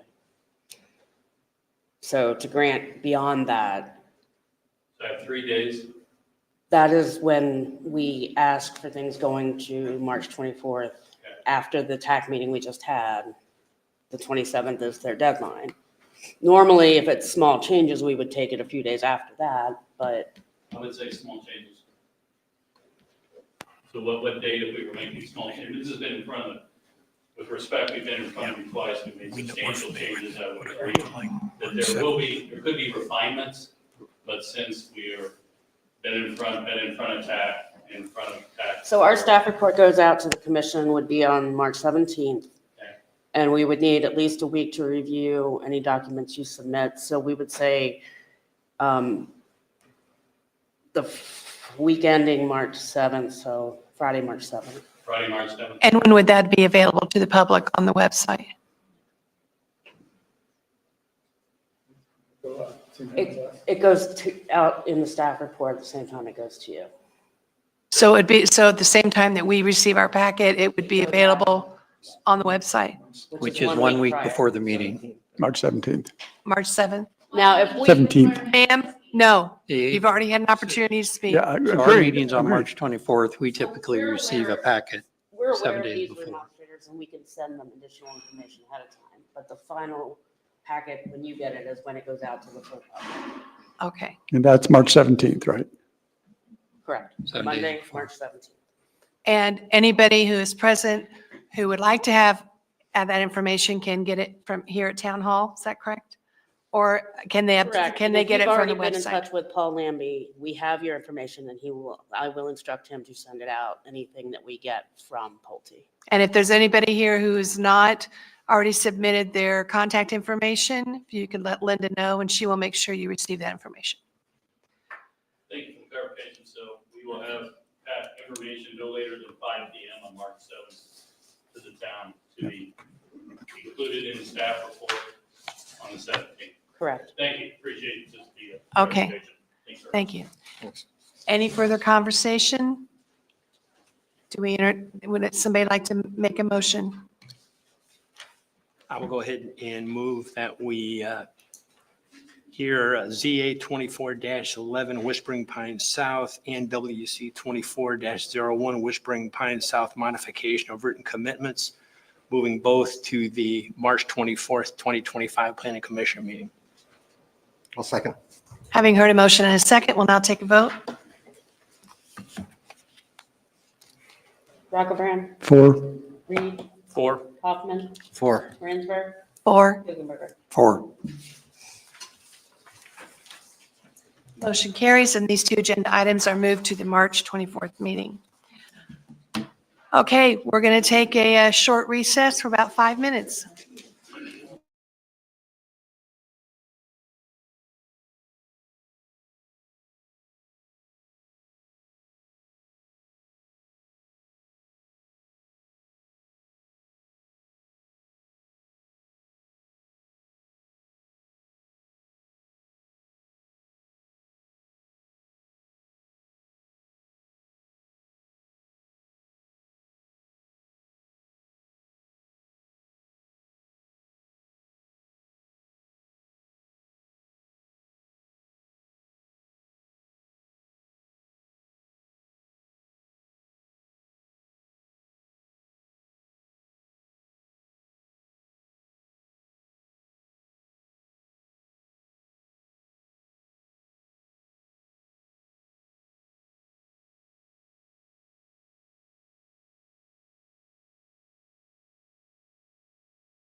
Welcome back, everybody. The room seems a lot emptier now. So let's move on to our next agenda item, which is DPR 2501-267 retail shops. Yeah, it is Paul's. Okay. So, I believe, trying to think of who was at the BZA meeting. It was Paul, you were familiar, were you? Yeah, okay. The site is 891 North Avon Avenue. It's an unplatted lot, which is just south of the bank that's on the corner of Avon Avenue and County Road 100 North.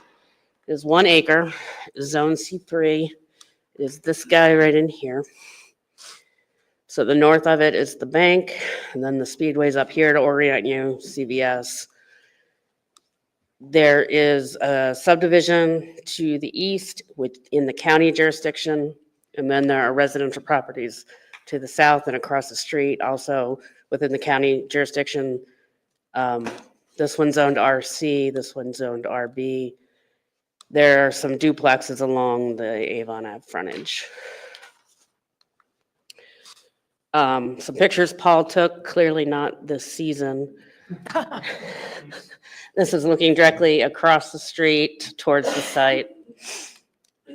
This is from the site looking back west towards the duplexes that are across Avon Avenue. Looking south from the frontage of the site, that is the residence there that's immediately to the south.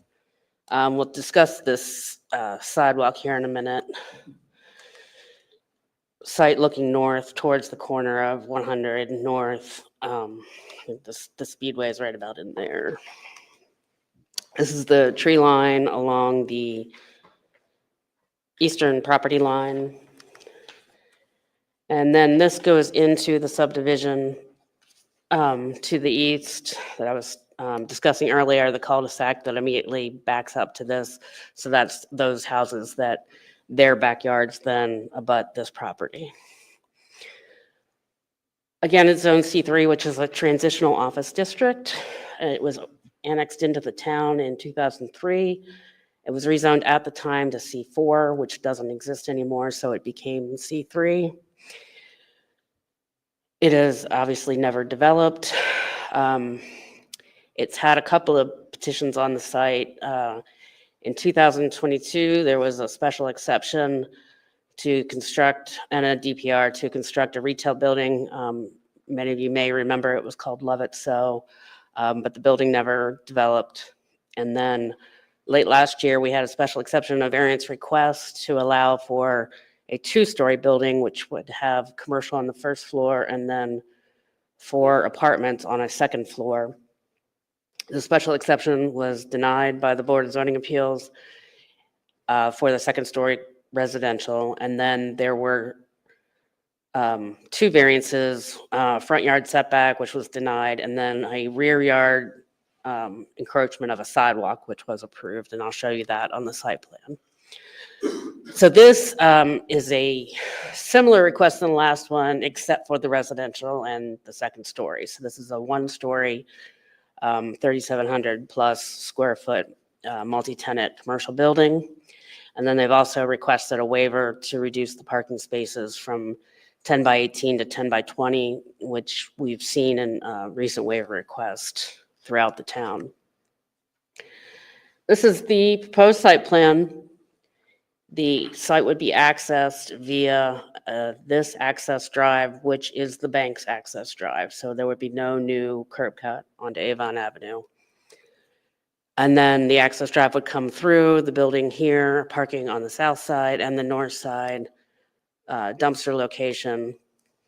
This is the sidewalk I spoke to about that variance request that is allowed to encroach into the 30-foot rear buffer yard, which is in here.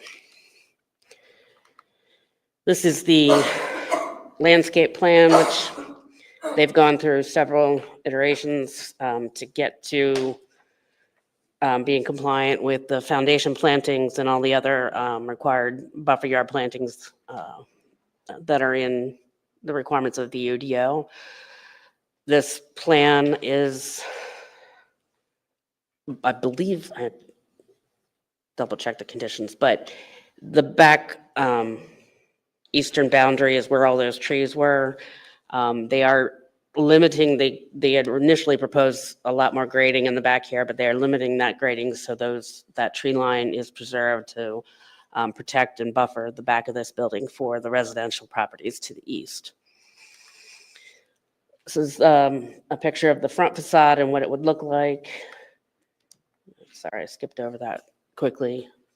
Primarily brick, side facade, and I do have that's the rear. Here would be a rendering of the building itself.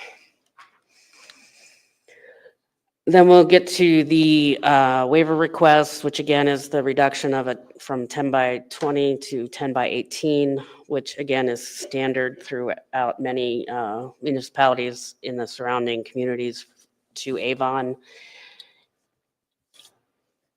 The purpose of the request here is that providing the building plus the rows of parking they needed in a perpendicular fashion, the best way to get that in there and provide all of the landscaping that required was to shorten up the length of those parking spots. We find that parking lot lengths, whether they be 18 feet or 20 feet, are just as easily maneuvered by cars within parking lots. It's a standard that is not just around the adjacent communities, but pretty standard across the US. So a 10 by 20 is, in an ideal world, I guess, for a long truck, maybe, but generally it's not needed, and we would prefer the space be used up by landscaping and less pavement. So the finding one is that the proposal does not create conditions detrimental to public health, safety, and welfare. We don't believe that reducing the length of the parking spots would negatively impact the public. The proposal is harmonious with the purpose and intent of the zoning district, and we believe that the size is commensurate with what's allowed in other jurisdictions and still meet the intent of the C3 zoning district. Finding 3, the proposal enhances the overall development plan, the abutting streetscapes and neighborhoods of the surrounding area, and then we believe the reduction of asphalt surface would enhance the appearance of the development and the surrounding area. Finding 4, the proposal does not produce a site design that is impractical or detracts from the appearance of the proposed development and the surrounding area. Staff believes that the reduction in asphalt would improve the appearance of the site and the surrounding area. And finally, finding 5, that it provides improved site design with increased pedestrian connections, enhanced landscaping, tree preservation, or public art, and that the reduction in pavement would improve the site's design aesthetically and environmentally. We are recommending approval of that waiver. Going over the other DPR requirements that are not related to the waiver, the site is proposed with 19 off-street parking spaces. That calculation is done as if the entire building is used up with a restaurant or a tavern, which requires the most parking spaces. So if you would put in a restaurant in that entire building, the 19 is where you would be, and they have provided those 19 parking spaces, including the required ADA spaces. A loading space is not required for buildings under 7,500 square feet. We believe the front aisle in front of the building would provide enough space for delivery trucks. So that's a full width road, like a double lane road that runs in front of the Yes, building. it's 24 feet, which is what's required.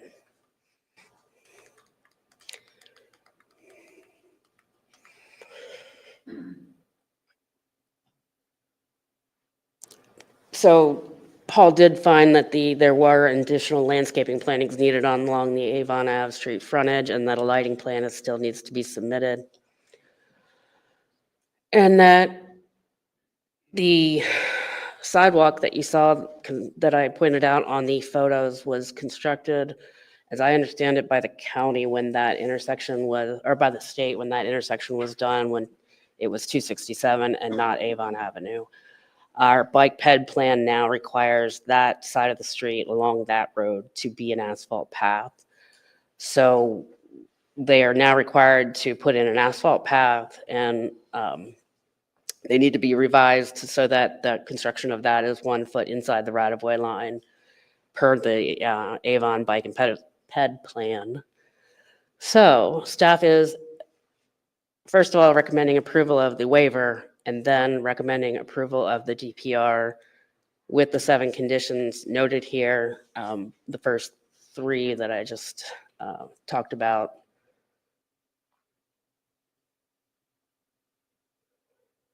Yeah. And with that, I'd be happy to answer any questions you have.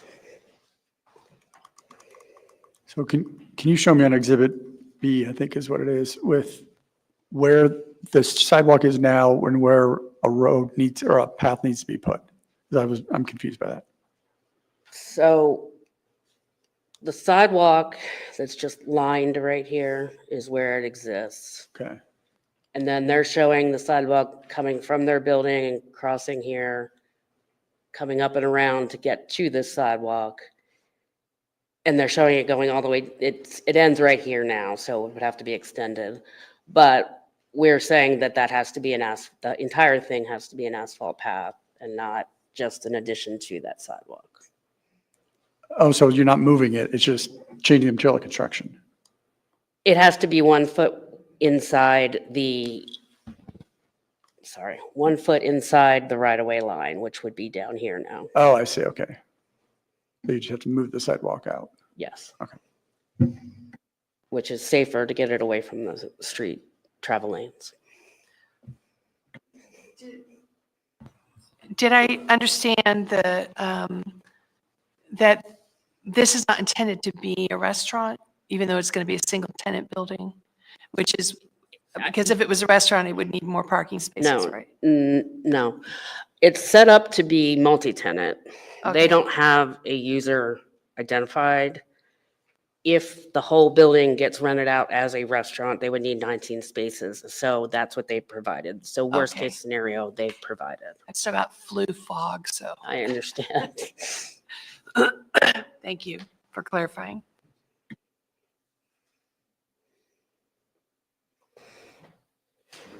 Any further questions for staff? Okay, petitioner may come forward. Thank you, Madam President. Commission. My name is Jason Miller. I'm with Serenity Development Corporation. Jason, is that mic on? Press it. Now? There we go. Jason Miller, Cerulean Development Company, 1346 Concordia Drive, Avon, Indiana, 46123. Thank you, Linda, for the very detailed description of the project. I have nothing in addition to add, so if you have any questions, I'm happy to answer them.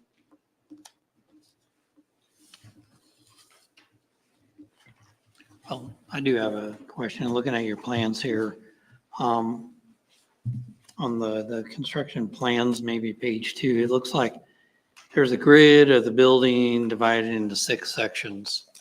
And I didn't know if that is, so I'm like, when trying to understand how many tenants that you may have in here. What you're looking at there is you have the floor plan on the right and then the reflected ceiling plan on the left. So it's just 3 tenants. Okay, so it's from front to back of the building. Okay. Yeah, it's 65 feet deep by 20 feet wide per potential tenant if it was to be demised for 3. Thank you. I was trying to read that and I'm like, 6, that's awful small. So on space. this one, you can see there's little doors there, and that would be the 3 tenant spots. Okay, thank you. You're welcome.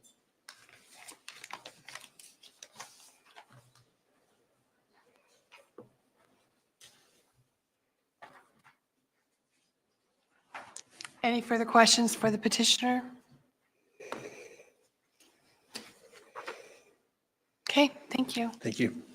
Is there anybody here who would like to speak in support of this agenda item? Is there anybody here who would like to speak to remonstrate against this agenda item? We had one person sign up, Ed Budd. Okay, go ahead. Please state your name and address when you get to the podium.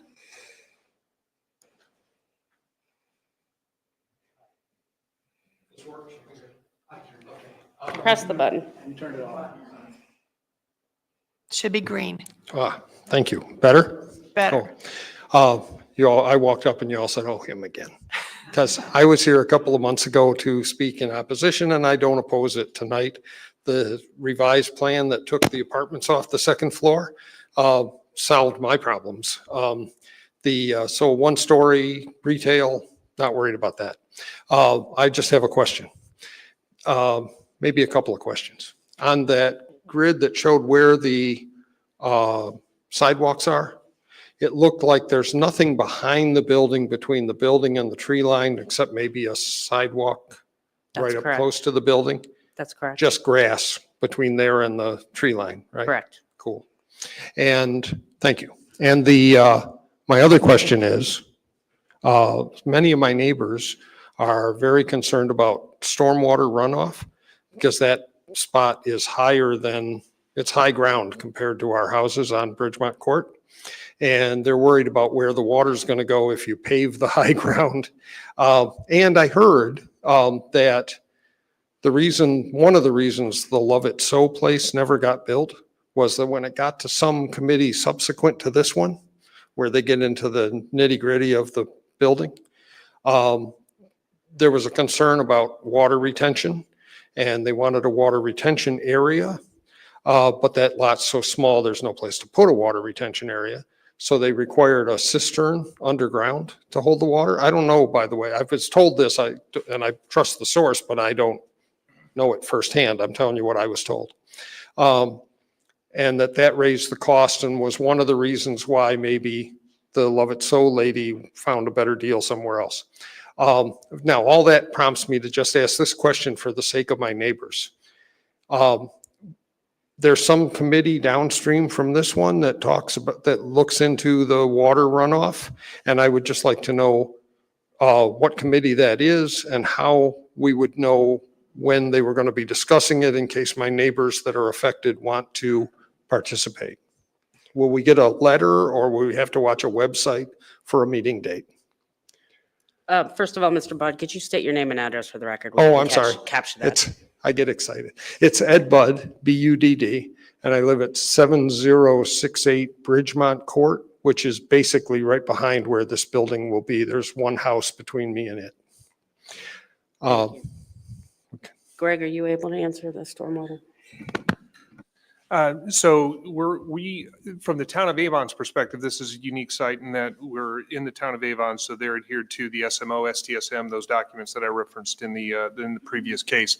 However, they're discharging to the county, so they are also required to get county drainage board approval. And actually, one thing that I would like to bring up, and I didn't see it on the commitments, but add the Hendricks County Drainage Board or Hendricks County Surveyor's comments and or drainage board approval should be one of the conditions to the Plan Commission's approval. So that is a public hearing, and I'll let the petitioner speak to his status on coordination with Hendricks County. Okay. And actually, I'm waiting on to hear back from Dave Gaston, myself. We're in the process of reviewing those stormwater plans. The town of Avon itself doesn't have a separate meeting for detailed information, barring extreme problems, it'll go to the Stormwater Utility Board, but seldom if ever does it do that. Okay. Typically, there's open discussions here.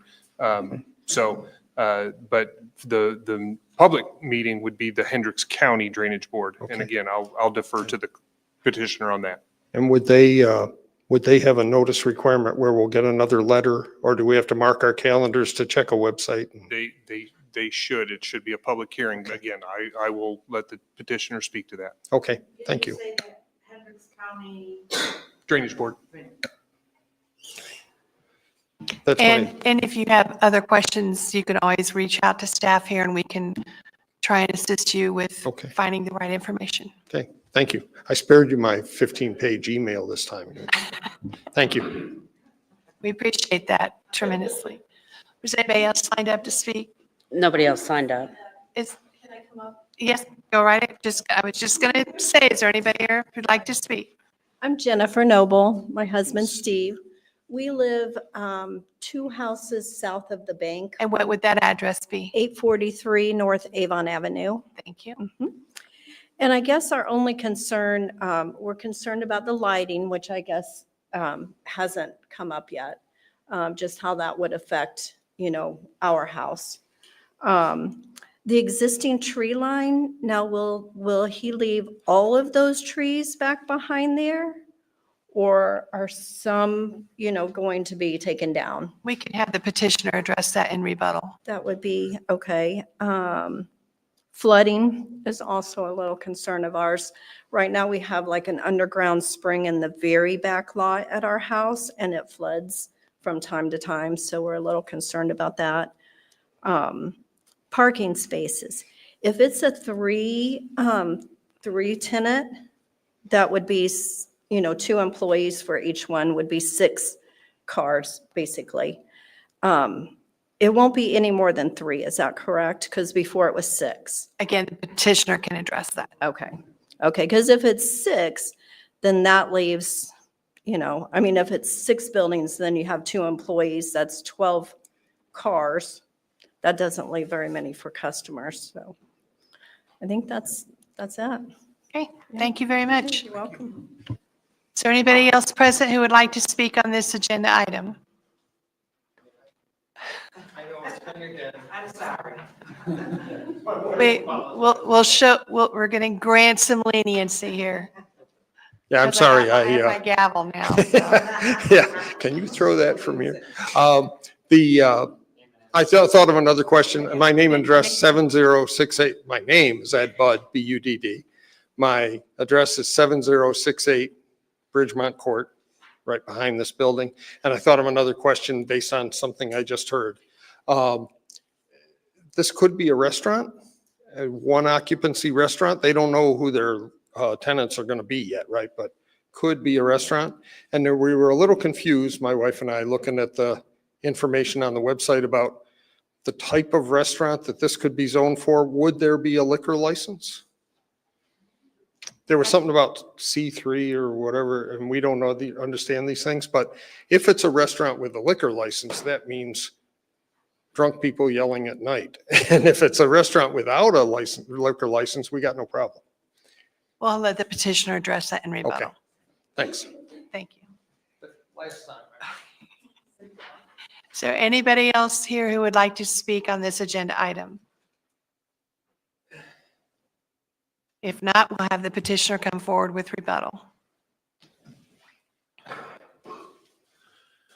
All right, thank you. Yes, to address one of the questions, it will only be a 3-tenant building. So it will not be 6. So parking would be adequate for a Class 2 restaurant, which would not be a sit-down restaurant with menus. So there will not be an alcohol served. It'll be more like a Chipotle, Jimmy John's, those types of quick service type restaurants.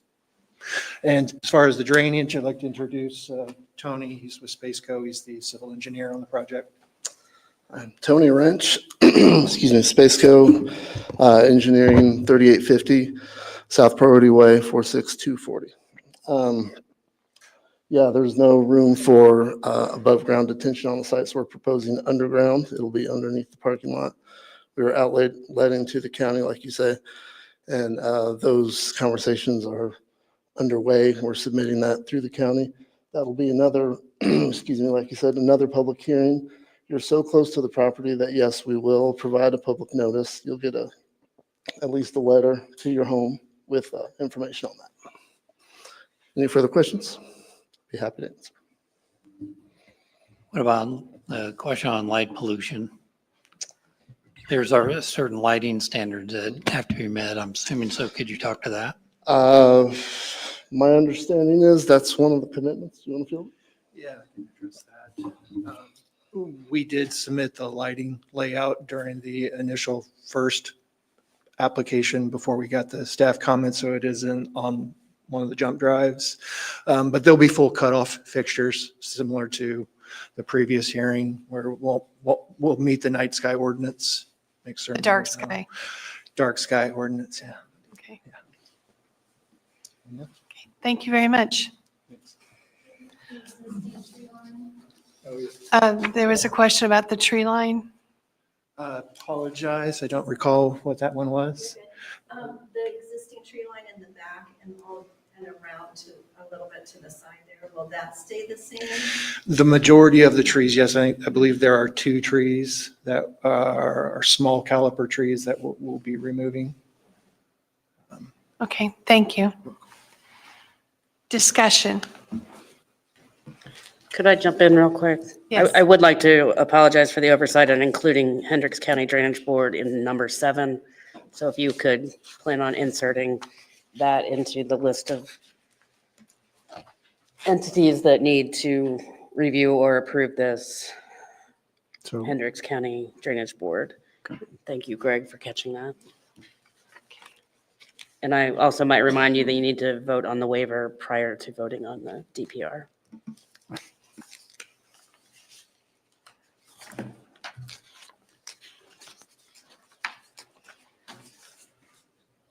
So we in discussion? Yes. Okay. Yeah, I think one is that, we're looking at a development here that is different than what had come before the BZA with, where there's apartments on top. And I think we've looked at this as far as like a transitional between the residential to the south and to the east and with the business to the north.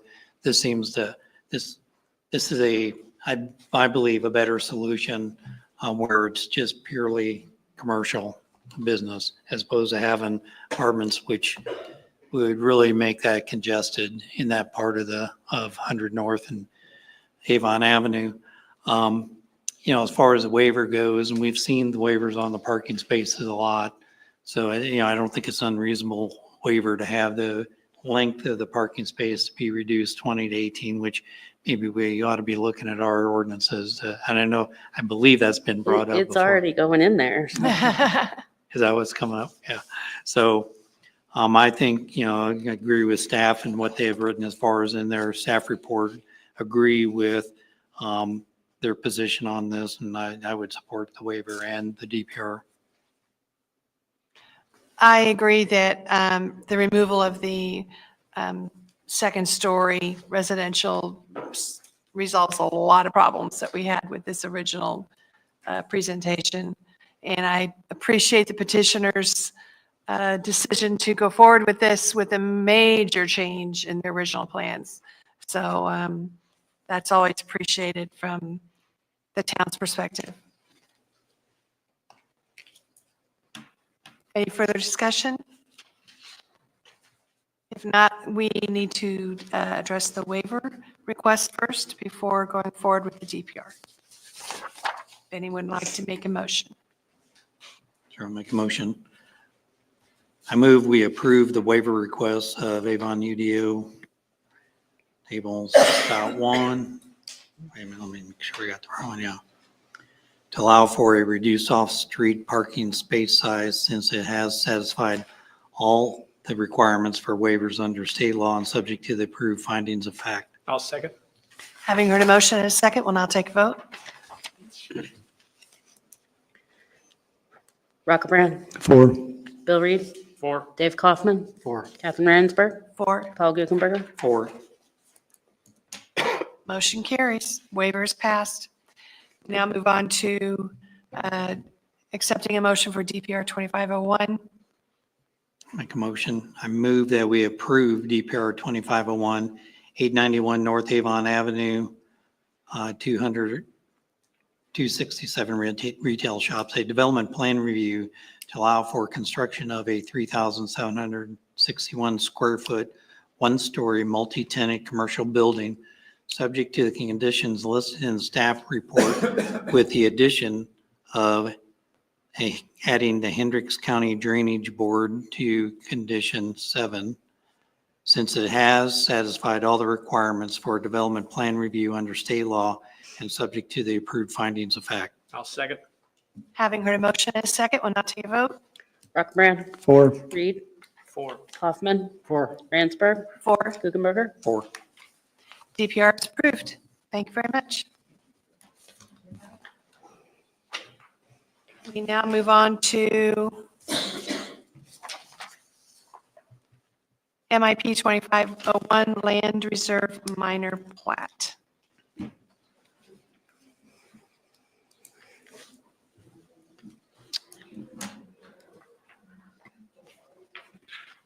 Okay, thank you. This is for a 72-plus acre parcel of land located at the northwest corner of County Road 200 North and County Road 900 East.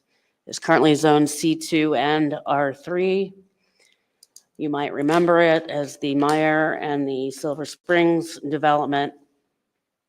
The Meyer was approved for the south approximate third of the site, and then Silver Springs development by Lennar was approved for the northern portion all the way up to the Brownsburg line.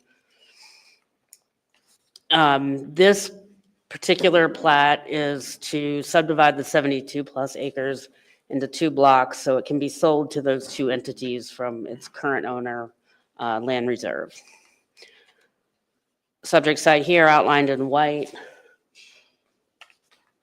This is the current zoning of the land, so this is what recently got rezoned here, the Meyer property, and then this is the Silver Spring property here. 900 is right here. 200 is here. This is a copy of the plat, 2 large blocks, nothing much interesting to see for them. They are being split into blocks because the anticipation is that you will see them again, and that's exactly what will happen, and that the northern block will come back in as a plat, the preliminary plat. You've actually already seen it, and then it will come back in as final plats. And then the southern portion, the Meyer parcel will come in as a DPR. So this is just to basically split it in preparation for those 2 things to happen. So we are recommending approval of it, subject to our standard 3 conditions for minor plats. I'd be happy to answer any questions you have. Can we assume that that staff has already been in conversation with Silver Springs and Meyer about the division of these properties, or is this just? Meyer and Silver Spring are driving this because they're trying to take possession of their respective parts Gotcha. of the property, and this is the mechanism to split it for them. Okay. Any questions for staff? If not, is a petitioner come forward? Do we have a petitioner? Okay. Yes, Brian Smallwood with Wolpert Engineers, 4454 Idea Center Boulevard, Dayton, Ohio. I think Linda summed it up very well. We're here just asking for the split of that property so that Meyer can purchase the southern half, Lennar the northern half. And I will let you know that we have been in contact with Lennar and their engineer, and we have both coordinated, and they're good with the plat as it is shown as well. So any other questions you might have, I can answer those. Is there anybody present who would like to speak in support of or against this agenda item? We Sir, have a John Price signed up. okay, come forward and state your name and address, sir. John Price, 2040 Autumn Faith Way. I was just wondering why there's a Meyer trying to be put in the backyard. I mean, in my backyard, and there's only one, is one already 10 minutes away from where I live at. I mean, what's the point of having the Myers there right in my backyard? Thank you. All right, thank you. Is there anybody else present who would like to speak on this agenda item? Would the petitioner care to rebut? I guess I don't really have much to add to that. As you all recall, we brought forth the proposed Meyer grocery only development. taken that through that rezoning process. And when the time comes, we fully intend to come back through the site plan approval process. So give everyone an opportunity to see that multiple more times. Okay, thank you. There's no further comment. We'll have discussion. Maybe to help address the question I brought up, we did hear a case, and we're looking for commercial development in that area with a Meyer grocery, which is smaller than the current Meyer, but there'll be other development in that corner. So we've heard those cases or that case previously. So I would say that if you have some questions, contact staff, and they might be able to help provide you with more details around what's been presented. We have very helpful staff. And there will be another petition coming for its development in the future, that you'll get notice of that as well. This is just to lay a property line down as a plat. Discussion? Any further discussion? I think it's in line with other proposals we've heard, so makes sense. It's pretty straightforward. Yes. Yeah. Yeah, my only concern was, do all property owners agree to those lines before we, but it sounds like you've already got that discussion, so you committed to that, so good. Okay. There's no further discussion. We'll entertain a motion. I move that we approve MIP 25-01 Land Reserve Minor Plat to divide 72.949 acres into 2 blocks, subject to the conditions listed in the staff report, since it has satisfied all the requirements for a minor subdivision plat under state law and subject to the approved findings of fact. Do we hear a second? I second. Having heard a motion and a second, we'll now take a vote. Brocker Brown? 4. Reed? 4. Kaufman? 4. Ransberg? 4. Guckenberger? 4. MIP 2501 is now approved. Moving on to a UDO text amendment being presented by the town.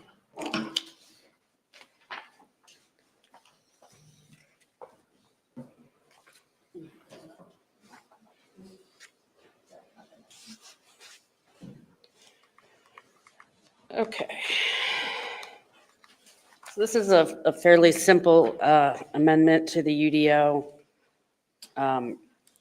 State law requires when the Board of Zoning Appeals, and this is for variances that the Board of Zoning Appeals hears. It was not for waivers that this body would hear. When a petitioner requests something that's above what a waiver could be granted, they have to go to the variance level. Then it goes to the Board of Zoning Appeals, and state law dictates what is required to be in the findings. And those 3 things are stated here. They're very common throughout the US, and these are specific to Indiana law, straight out of statute.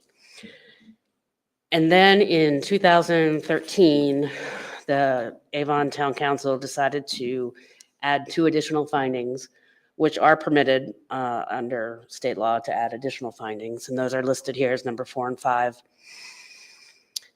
When the UDO was adopted in 2022, numbers 4 and 5 were left off. And we believe it was just an oversight, that it wasn't carried over from the zoning ordinance, that they just inserted state statute language and not the old zoning ordinance.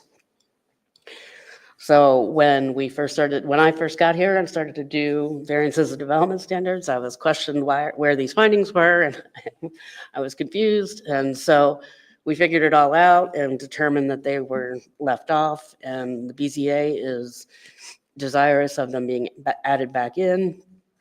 And this was taken to a town council work session where they also agreed that they should be added back in. So we are now coming before you to make the text amendment change.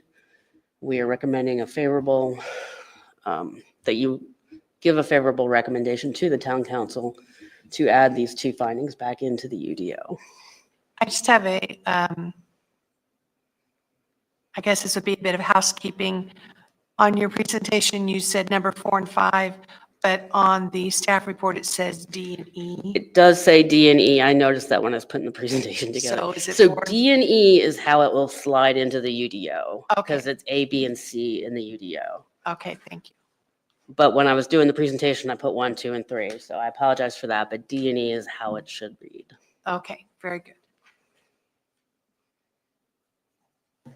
So how are these two additional variances, how do they affect like a normal review?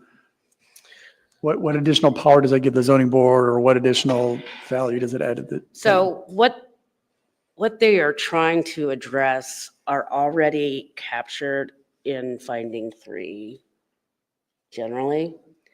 But what 4 and 5 go on to say or request of the petitioner is that they elaborate more on, are you just asking for this because that's what you want, or is it the absolute minimum that you have to have? Or, and did you build it and say, whoops, I'm sorry, can I please have a variance? That's not a practical difficulty. So it makes them elaborate on those answers and talk to the board about it generally, basically. Requires them to have solid arguments for the variance. Right. So, I mean, would they not have to prove those things already? We believe they're generally captured in 3, but it just puts the petitioner on more of a explanation. Did I explain? And these additional 2 factors, the 5 factors were part of case law that explained how we should look at variances, that they should not have certain impacts outwardly. But these last 2 were about who created it. Is this a self-inflicted wound? And there was case law about that.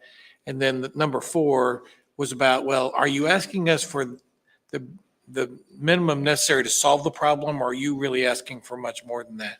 Those traditional concepts were always part of case law. And so then, for reasons I don't really know, the state legislature said you really have to have the first 3, and if you want the other 2, you can do that. It's completely up to you.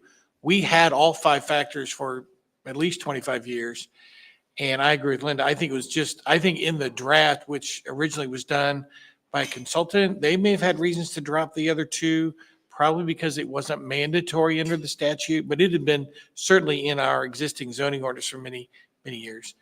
And so then when members of the BZA questioned that, why did that happen? Nobody could provide the answer. So Linda took it to the town council. They said, yeah, we think those 2 are pretty important. So this is just would get us back to where we were.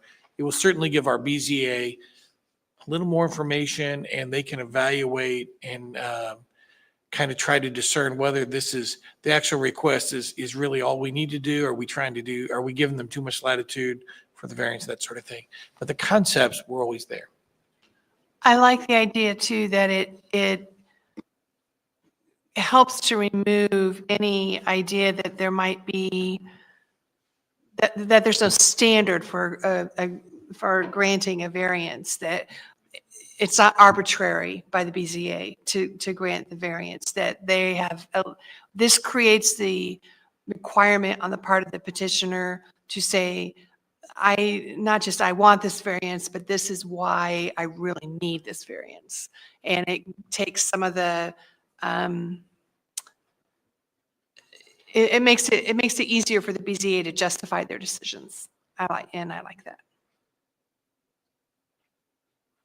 Any further discussion on this? If there's no further discussion, we'll entertain a motion. I move that we forward a favorable recommendation to the town council for ZA 25-01 UDO text amendment, variance of development standards, additional findings of fact, since it has satisfied all the requirements for a zoning ordinance text amendment under state law. Do we hear a second? I'll second. Having heard a motion and a second, we'll now take a vote. Rockebrand? Reed? 4. Kaufman? 4. Ransberg? 4. Guckenberger? 4. And the UDO text amendment, ZA 2501, is now passed. Other business. Hand it off to Mr. Taylor for our 2025 training session. Could we If I take may, a, before, I'm sorry, before, I just want to introduce Charlie really Okay. quick. Is that Go okay? ahead. I was asking if we could take a 30-second break so you can sign that plat over there. Okay, let's just take how about a 2-minute break? How about we do that? Yeah, you can go ahead. Oh, I'm going to introduce Charlie first. Okay, so you've seen Charlie before, and we're going to try to kind of not role reverse, but he's going to be sitting here more often than I am. He's a new dad, so I know there's going to be obligations. He's going to have to hit where I will be here, but I just wanted to introduce him formally and say he'll be representing, Crossroad and the town of Avon with the drainage reviews from here on out at the Plan Commission, barring And Charlie, what is your last name? whatever. Yeah, I'll be here. So, thank you. Last name Maddox. Oh, sorry. Charlie Maddox? T-O-X. Okay. It's nice to meet you all. I've been hiding in the crowd a few times, mostly because I didn't know Greg sat up here. But yeah, I've been doing the reviews, helping Greg with the reviews here for probably almost 5 years now. So, yep, hopefully I can answer any questions that come up and clarify. Welcome. Welcome. Thank you. Okay, we're going to take a 2-minute break here.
to our 2025 training session for the Avon Plan Commission and our presentation by the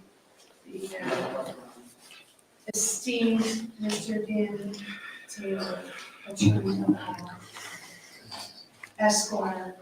Okay, we're going to go fast. You've had a long night. We appreciate your attention. So what Anna and I have done, I appreciate Anna Crone worked with me on these materials, and our idea is to give you information that will just help you be even better at your job. You do a great job, but it's complicated. There's a lot to know. And so the written materials, which are 35 pages long, are there to help you do so. Tonight, I'm going to hit highlights. I know you can read. I know you're intelligent people, so I'm going to hit highlights about things that are new. I do have the edition, which is autographed by Anna Cronin. You could ask for autograph later if you'd want her to do yours. So if you will, turn to me to page 4. Page 4 talks about conflicts of interest, and this is something that we talk about every year and that I need to talk to you about. And so state law says that for legislative acts, which are rezones, PUDs, text amendments, comprehensive plan approvals, some things like that, those sorts of things where you're recommending action to the town council, that you may not participate in decisions in which you have a direct or indirect pecuniary interest. And so if you own property that's subject to a case, you can't participate. If your wife owns property, then you need to avoid those. That's kind of strict, pretty straightforward. And I know that you all know that one.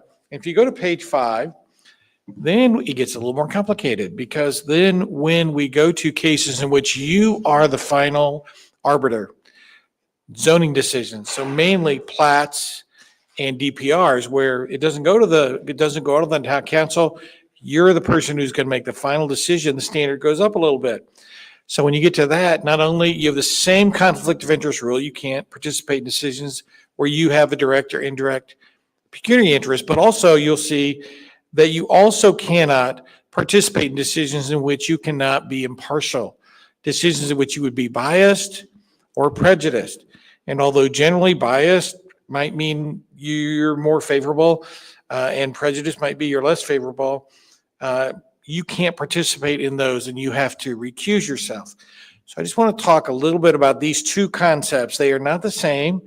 For anytime you're making a final decision, the legal standard goes up a little bit.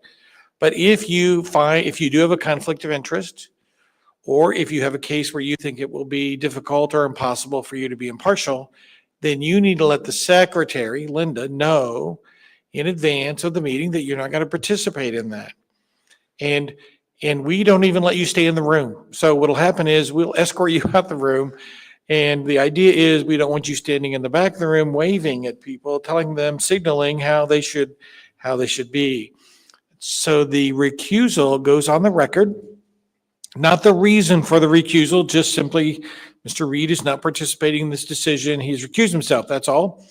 But we have to put it on the record, and we have to make sure that we do it, consistent with our rules. If you look at page 6, you will see some cases where the courts have started to talk about, lawyers use these words, conflict of interest, what do they mean?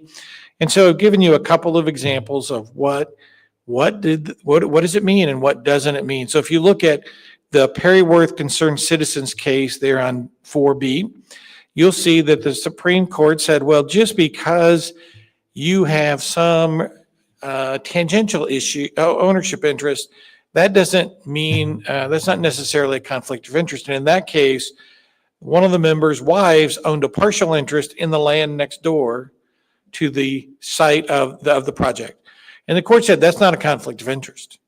Okay, that you don't gain any money regardless of how that goes. And so this that's a 2000 case where they began to give us some guidance about what that is. In the Fail case, aptly noted, I might say, in the Fail case, the issue was if someone wants to challenge your decision, do they have to prove that the conflict of interest or the thing that made you less partial than perhaps you should be actually influence your decision? And the court said, no, actually, they don't have to do that. If you have a conflict of interest, you're out. And if you participate in the decision, now that decision can't stand, we're going to have to do that over.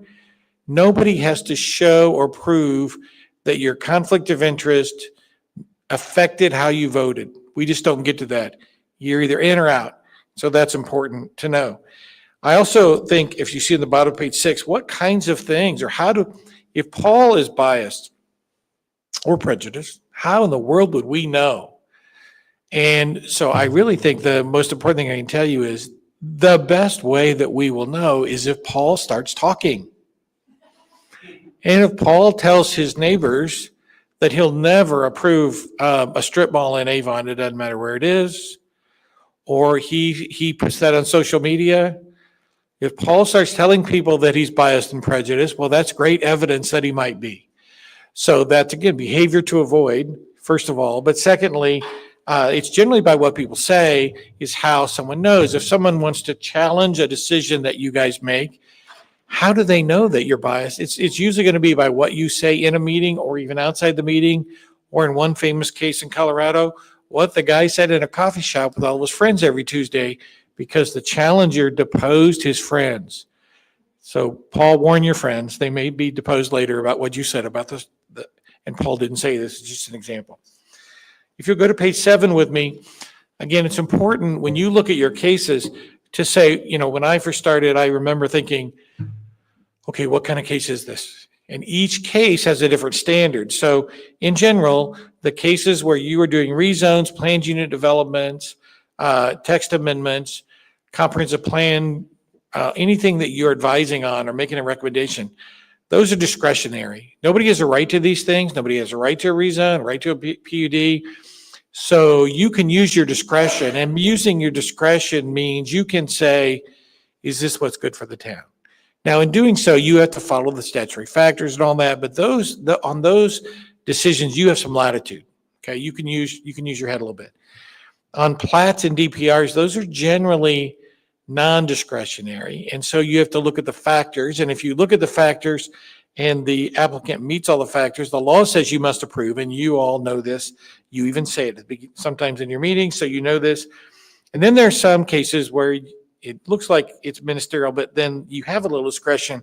That is, for example, when you have a plat and they ask for a waiver or DPR waiver, the waiver then gives you some discretion because now they're not fully compliant with your ordinance, and that opens that up. So really 3 different types of review: discretionary, non-discretionary, and a hybrid, some discretion.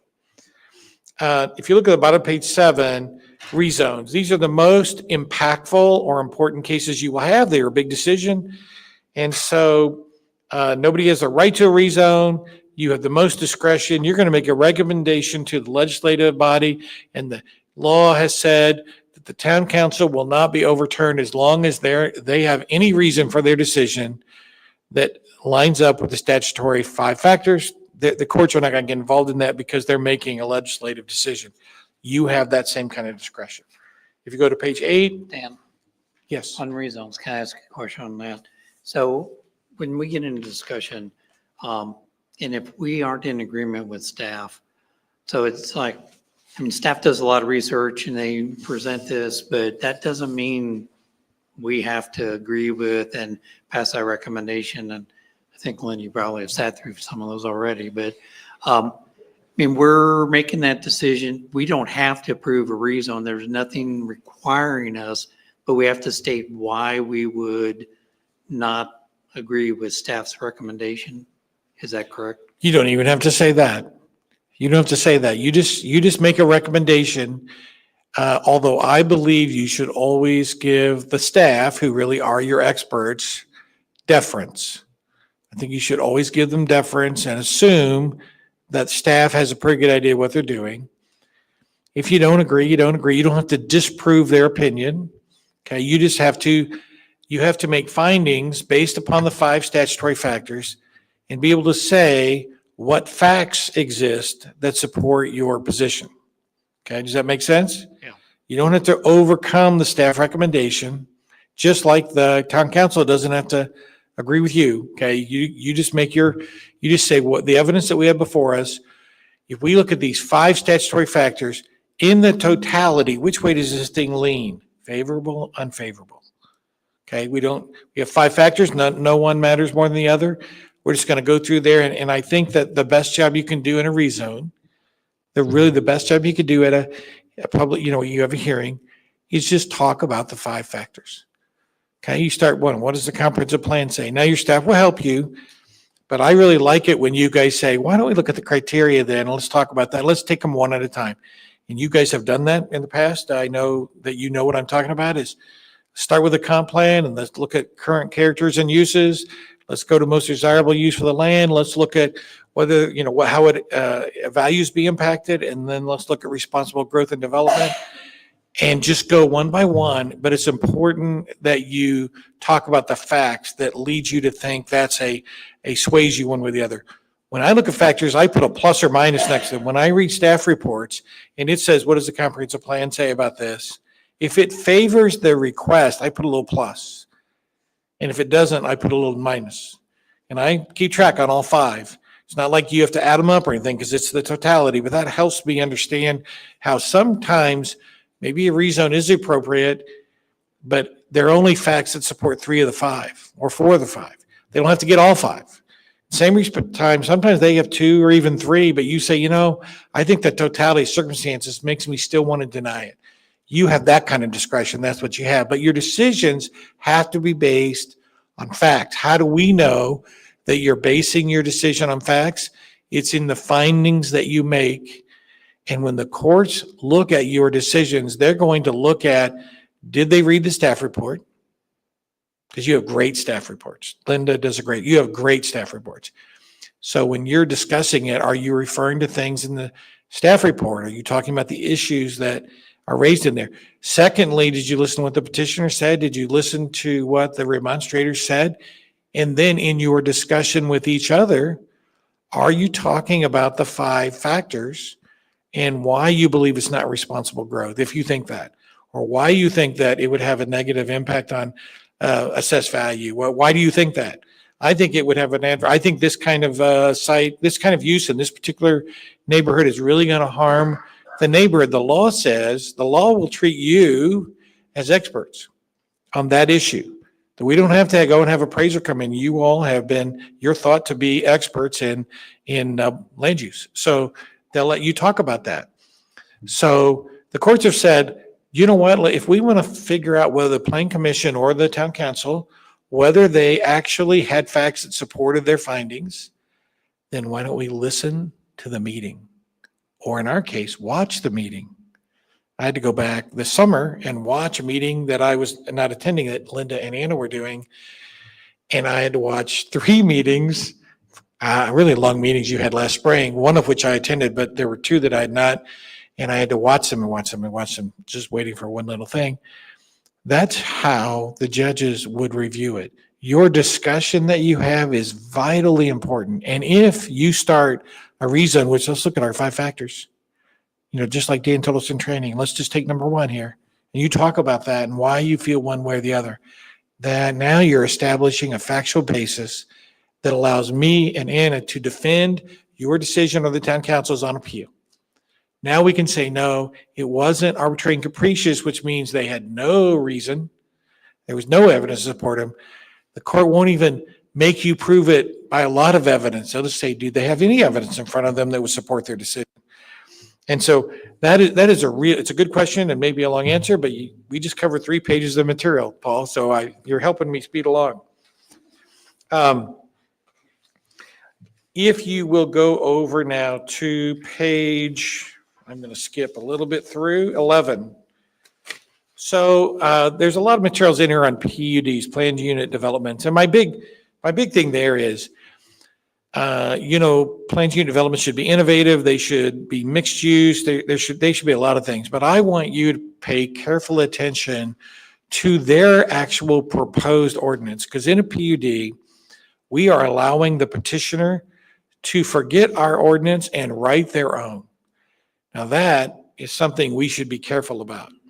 We should really read that and make sure that it addresses everything. Now, our ordinance says if it doesn't address everything, they default to our ordinance, which is good. We just need to make sure. I know pictures are great, and I like pictures as much as anyone. I like plans and design, but when we get to a PUD, read the ordinance. That's really, really, really important. What rules are they establishing? And if their rules, their development standards, for example, if they're a lot more lax than your normal standards, we should ask why. And Paul, you did a good job tonight saying, well, why won't you just build to our standards? I like that question on a PUD also, which is why don't you like our standard architectural standards? What's wrong with those? And when you have a PUD, I'd like you to look at that. They're writing an ordinance. We need to be careful. That's something we really don't allow people to do very often. So let's make sure we're doing, providing proper oversight to that and make sure it's good for the town, whatever results. So you go to page 14. Findings. Okay, the findings to me are the entire ballgame. If you remember nothing else, okay, circle page 14 because this is really where it happens. So how do you make findings? You'll see at the top of 15, ask questions. When you ask questions of staff, the petitioner, or even each other, that's where you begin to generate facts that become the basis for your decisions. Ask questions. In fact, I would say prepare those questions before the meeting. Don't wait to the meeting. Make sure that you ask questions on each of the 5 findings if you can. And I think you should be able to. And in fact, later in the materials, Anna and I have written questions on them all for you. But the courts have said that making a motion which simply says, based on the comprehensive plan, current conditions and use, the most desirable use for the land, the impact on values and responsible growth and development, I say we deny, is not good enough. Merely stating the factors or the criteria is not good enough. You have to say why it meets or doesn't meet each one. And so we want to get into the practice of doing so. Okay. If you will now go to page 17 with me, I'm just going to mention that there are many materials here about the open door law. It's my obligation to tell you to follow the open door law, and that means that a majority of you, when you are together, if you are conducting the business of the Plan Commission, that is a meeting. So 4 of you are meeting. If you are gathered, limited to certain exceptions, but for the most part, that's it. The difficulty in the open door law is the way they define official action is where my clients get caught and get in trouble. And that is simply because the law says that if you are together, 4 of you, and you don't say a word, and someone comes in and talks to the 4 of you, and you say nothing, that receiving information is taking official action. So if the information they're giving you is about a development or something that relates to something that you decide, now that's official action, and now that's an illegal meeting.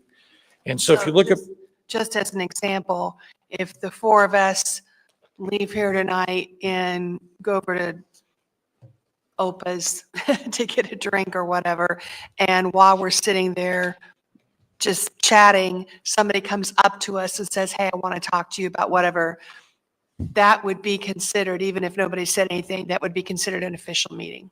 right, you drinking or not, you'd have to say, I'm sorry, we can't talk about that. Yeah, we just can't talk about that. Okay. Yeah, unless one of you wants to leave, and 3 of you can sit there and talk all night long, but 4 of you, that's right. That's a very good example. But you'll see on the top of page 18, what is taking official action? Receiving information. Well, that's not what most people think taking official action is.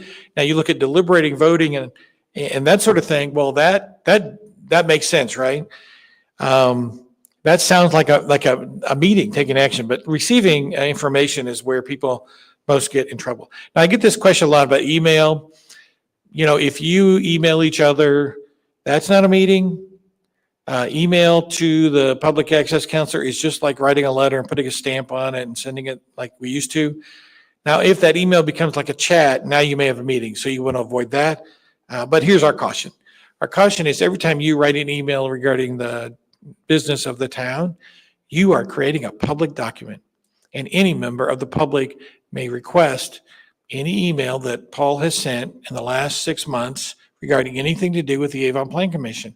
Any text message on his personal phone or even his personal computer, and they can get it. They can get it. Unless it's to me or Anna, they can get it. So I don't encourage email. If you do, when you do email, you have to remember that we're going to take it and we're going to tape it on the front of the building here. So make sure it's polite and you don't say anything you shouldn't, because you are creating a public record. It would be so much easier to simply say, don't email each other. But if it's about like, hey, when is that special meeting we scheduled or something, that's fine. But really, we want to decide our cases right here in the public room. If you will now go to page 19, I'm just going to mention our LUPA, and that is the Religious Land Use and Institutionalized Persons Act, and we don't deal with prisons much, so I'm going to stick on the religious side. But as you know, this is a federal law which says that we cannot treat religious institutions differently than anyone else when they file a land use application. That we are not going to discriminate against them. We are not. We're just going to treat them.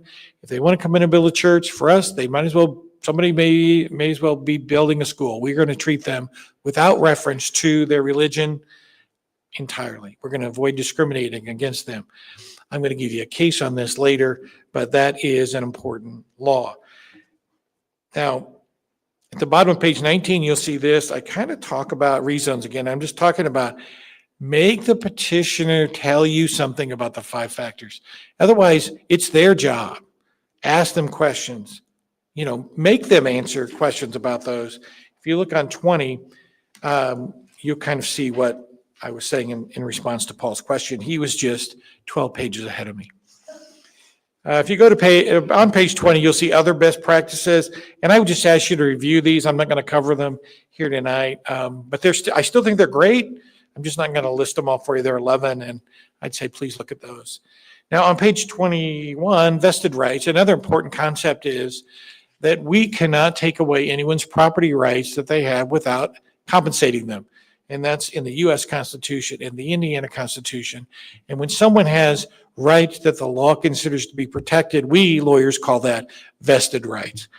And so in Indiana, in the zoning law, section 1109, which you see referenced in your materials, says that, well, the courts have struggled with when does that start? When does someone have vested rights? So what our legislature did is said, we'll tell you when, as soon as they get a permit. And when I read that, I thought, well, that's wonderful. That's a nice, simple rule. But if you look at the bottom of the page, the definition of permit is not what you would think.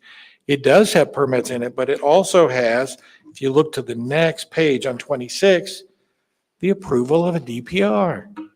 Well, that's not a permit.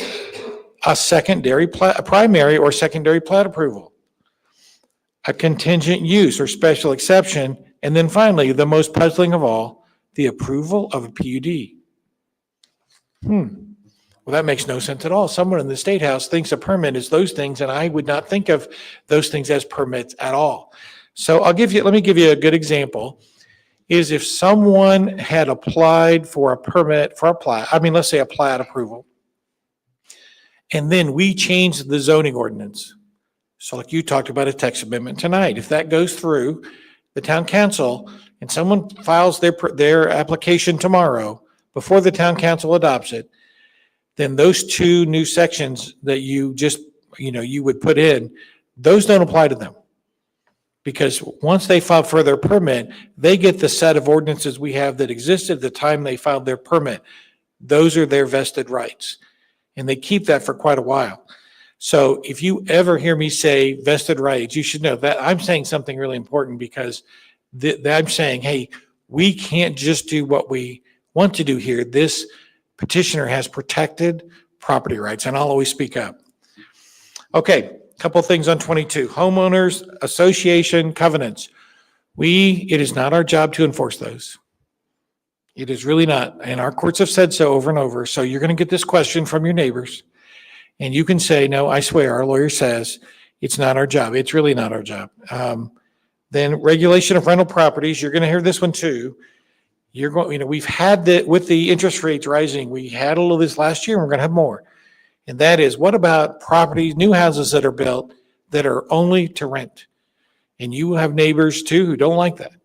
But you'll see, and right here, I've cited the statute for you, local governments may not enter into or consider whether properties are rentals or they're for ownership. And so on pages 22 and 23, I cite those materials for you. The state legislature is just taking this out of our hands. Then short-term rentals, again, something else they've taken out of our hands mainly. There are a couple little cracks in that wall, but not many. So I provided you the statutory site so you can see that I'm not making it up. But again, we are very limited in what we can do on short-term rentals and also this whole building rental, rental residences. Okay.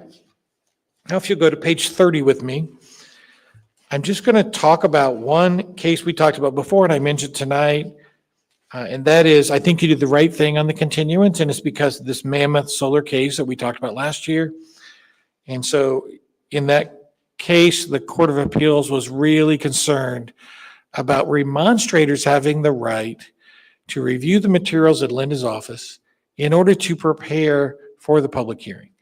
And they threw this one back. They threw this approval out because the remonstrators didn't have access to all the information. And so I applaud you for, in terms of just a sense of what's fair, of saying, we got information really late. The staff did a great job. I mean, you could almost see in real time Linda, hustling to get it done before you. But that's still, even if you guys said we completely get it, we're geniuses. The public doesn't have the same information you do, and I think you did the right thing. Okay, if you go to page 31, you'll see the new cases. And I'm just going to talk a little bit about some of these things. And our whole rule when we look at new cases, the question is what? The question is, what can we learn from the mistakes of others? That's what we're doing, right? So if you look at the first case, in this first case, the Greenwald Family Limited Partnership case, and this is a Seventh Circuit case, and this happened in Wisconsin, as I recall, but it's Seventh Circuit, so it applies to us. In this particular case, this had to do with what about the conditions you all sometimes impose on approvals? And this seems like a simple case because the court said, well, the conditions, as long as they're related to normal land development, like in this case, a survey and a developer's agreement and a bond, those things are pretty normal things. They weren't anything unusual. Those things are related to land use development. Those seem completely fine. So you might ask yourself, what made the Greenwald Family Limited Partnership so upset? Well, here's what actually happened. What happened was they got an approval with a whole list of conditions that they thought were crazy. They didn't get that done and they never developed the land. A couple years later, the city comes and buys the property and they develop it. As you might imagine, the Greenwald Family Limited Partnership wasn't very happy about that. So they sued the city saying that those conditions that they made were really weren't valid, that this was just the city's way of grabbing the land out from under them. And the court said, no, all you had to do was get a survey, post a bond, and do a development agreement. That's all normal stuff. And so the fact that the city later acquired it, those are facts that, although important, aren't really relevant to the review of whether the zoning approval was good. The second case you see there is also from Wisconsin, Madison, Wisconsin. And again, a Seventh Circuit case, and this case is an Arlupa case. And in this case, a religious school wanted to amend its master plan. They had a master plan just like we require of institutional uses. Their master plan did not provide for Friday night lights. And as unbelievable as that is, that's what this case is about. And this school, unlike many high schools in this area, was not surrounded by 120 acres of beautiful land. This was an older Catholic school, which was kind of nestled in a neighborhood. And because of that, the city of Madison did not want to have bright lights. And so they had never approved them having lighted athletic fields. And now my guess is the football team got better and they wanted to play on Friday nights and not Saturday afternoons. So they wanted to amend their plan and the city denied it. And so then Sacred Heart did exactly what probably most people would do. They filed a claim under the Arlupa saying they're treating us different because we're a religious institution, because the public high school in Madison down the street, they have Friday night lights. Why can't we have Friday night lights? And the court, after a long decision about the very circuitous process you have to go through in order to amend your master plan, said two important things. the city followed their ordinance. They don't have to grant amendments to that plan. It's like a rezone. So they didn't do anything wrong there. And our LUPA, we don't think you have an our LUPA claim because we don't think whether you play football on Saturday afternoon or Friday night has anything to do with the furtherance of your religious mission. Now, I know I have a buddy who coaches football at a Catholic school here in the city of Indianapolis, and I am sure that he would strongly disagree that there's any separation between football and the furtherance of the religious mission, but that's what the court said. So this case I want to give you, because you can start to read it and see how these RLUPA cases are reviewed. If you go to the next page, this was a very interesting case, which happens all the time with us, and that is Indiana's annexation statute says, it doesn't say you may, it says you must. When we annex property, we must designate its zoning district. What zoning classification is the town going to put it in? Although we generally try to match it up as close as we can with what it is in the county, we are not required to do that. And so in this case, what happened was up in St. John's, Indiana, up northwest Indiana, they passed a special rule and said when we annex property, it has to be R1 unless a unanimous town council says otherwise. It doesn't matter if it's commercial, industrial, it doesn't matter. The town council wanted to really lock this down and say, look, unless all of us agree, everything automatically comes into R1. If somebody wants us to annex something else, we're not going to do it, is what they were saying. So in this case, here came a PUD that would have been approved 10 years prior by the county. And when it got annexed into St. John's, it suddenly became R1. And the developer was mad about that. And so he filed suit and the court said, no, that's exactly what the annexation law says. They said, you can do that. Now, this is interesting. There are two things to point out. One is we talked about vested rights. Just because you get your zoning classification the way you want it, until you start spending money and you do what? Andy could tell you, until you get a permit, you don't have vested rights. If they had had a permit and they had vested rights, this might be a different outcome altogether, but that wasn't true. The second thing about this is, at least in my mind, is when someone comes in, almost all annexations now are voluntary annexations. The legislature has pretty much taken involuntary away from us. What surprised me about this is most of the time, there are some negotiations at the town council level. Do we want to accept this annexation?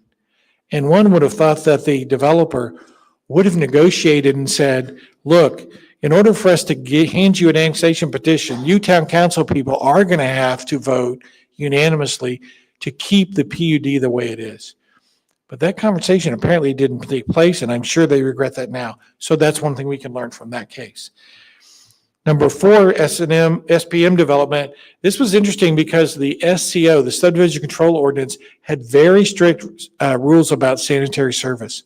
And those rules were more strict than the county health code. And so it's one of those questions, who controls? Which set of rules control? And it would seem like, and I'm a county attorney also, I might have said, well, the health department, that's their thing.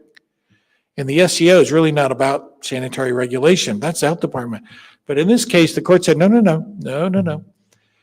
The underlying law and the zoning law, when it says what you can do in an SEO, it says you can make these sort of rules about sanitary service and septic. And if you're applying for a zoning approval, the SEO controls, even if its rules are stricter than the health rules, and even if they're stricter than the state rules, which they were in this case. So again, that case is kind of worth noting that your SEO is really important. Dan? Yes. I noticed this is a memorandum decision. Yes. So how, and I've never understood the whole thing about memorandum decisions, except for res judicata, et cetera. So can you just talk about how this case might be? I'm just not sure, because it's a memorandum decision. Normally we're taught you can't use it. It's a standalone kind of thing. Yeah, I disagree with that a little bit. I think that's the way I was taught too, but I think what the courts say is that this case is so fact specific, they don't want to allow you to cite it for precedent. Right. However, It tells us exactly what those judges are thinking. And so is it useful? It is. And it's especially useful in training, just like today. We want to know how courts, you won't find many cases like this, where the SEO was stricter than the state law and the health code, but the Court of Appeals looked at it and said, SEO wins. SEO wins. So that's pretty important. So it's And so- helpful in terms of us understanding if we are doing something and you have to defend us, you may not be able to reference this case, but we can I would use make this the case as a same, guideline, as a I guide, would make the same arguments, and I think I know what the result might be. based on a case, even though you can't reference it as precedent. That's right. Okay. Yeah, I think it's insightful is the word I use. It tells me something. It tells me a lot about what judges think, especially because this, I mean, I would have said this, I would have had this one going the other way. If it just, when I read the facts, I thought, oh, I know how this is going to go. It's not even a preemption issue. They said, look, the SEO, the zoning law says you can put things like this in the SEO, and if they conflict with state law, so what? Pretty helpful, I thought. Number 5, this is one which I hear this a lot. I don't hear this so much here, but I hear this other places. Remonstrators or people who appeal decisions, who are against your decisions, they make an argument that says, you know, Linda and Paul, they prepare findings of fact for you. And when you adopt those, that shows that you prejudge the case, that you didn't listen to the evidence. You just, you know what, you always go along with Linda. Every time, you just do whatever she says, and that shows you're not doing your job. And the court, in this case, again, another memorandum decision, but we hear this a lot, and the court said, no. And it's exactly what I said before. The court said, we, the courts, when we review a decision, the fact that they're a pre-printed form or, you know, that's fine. We're going to listen to the meeting. We're going to read the transcript about what those plan commission members said. And if they talked about the case and they reasoned and they had reasons what they're doing, then we're going to assume Linda didn't inappropriately influence you by giving you a set of proposed findings. And that if you go ahead and adopt those findings after all this discussion, well, that's a coincidence that really doesn't matter. They're going to evaluate you by what you do, not by what form you use. So I like that case a lot. If you go to page 33, 2 more quick ones. Yes. You brought up remonstrators, and I wanted to ask a question because the guy asked me is, do we consider or give weight to residents of Avon versus non-residents? And I'm assuming, I said no, a remonstrator is a remonstrator, but can we or should we? Cannot. Doesn't matter. Really doesn't matter. You're supposed to consider facts that are relevant to the factors of your review. And so whether the speaker is from in town, out of town is irrelevant. Whether they're wearing a blue shirt is irrelevant. What political party there is irrelevant. You're looking for facts. You're looking for facts. So you should ignore that. You're going to hear that though. You're going to hear it. It's much more of a political issue. So I always try to have you avoid that. There's a case that said, there was a case that we talked about last year where a business said, you know, you need not approve anymore. You don't approve this rezone for this type of business because that'll just hurt the existing businesses. And whose side are you on? And the court said, it's not the Plan Commission's job or the BZA's job or the town council's job to protect people from competition. That in fact, competition is good and it'll lead to a thriving town. And that certainly has to be consistent with Indiana's land use law, but it's not our job. It may be someone else's job, but it's not our job to protect people from that. And it's just another good reminder of sometimes we get people ask you to jump out of your lane and I'll try to keep you right back in there. These last 2 cases from last year, it was the busiest BZA year ever for cases. And I just picked 2 of them because they're really good. And the first one, in a very much a surprise, said if the BZA in this case makes a mistake of law, you can actually revoke your prior decision. The rule has always been that once you decide, and that you can't go back later and change your mind.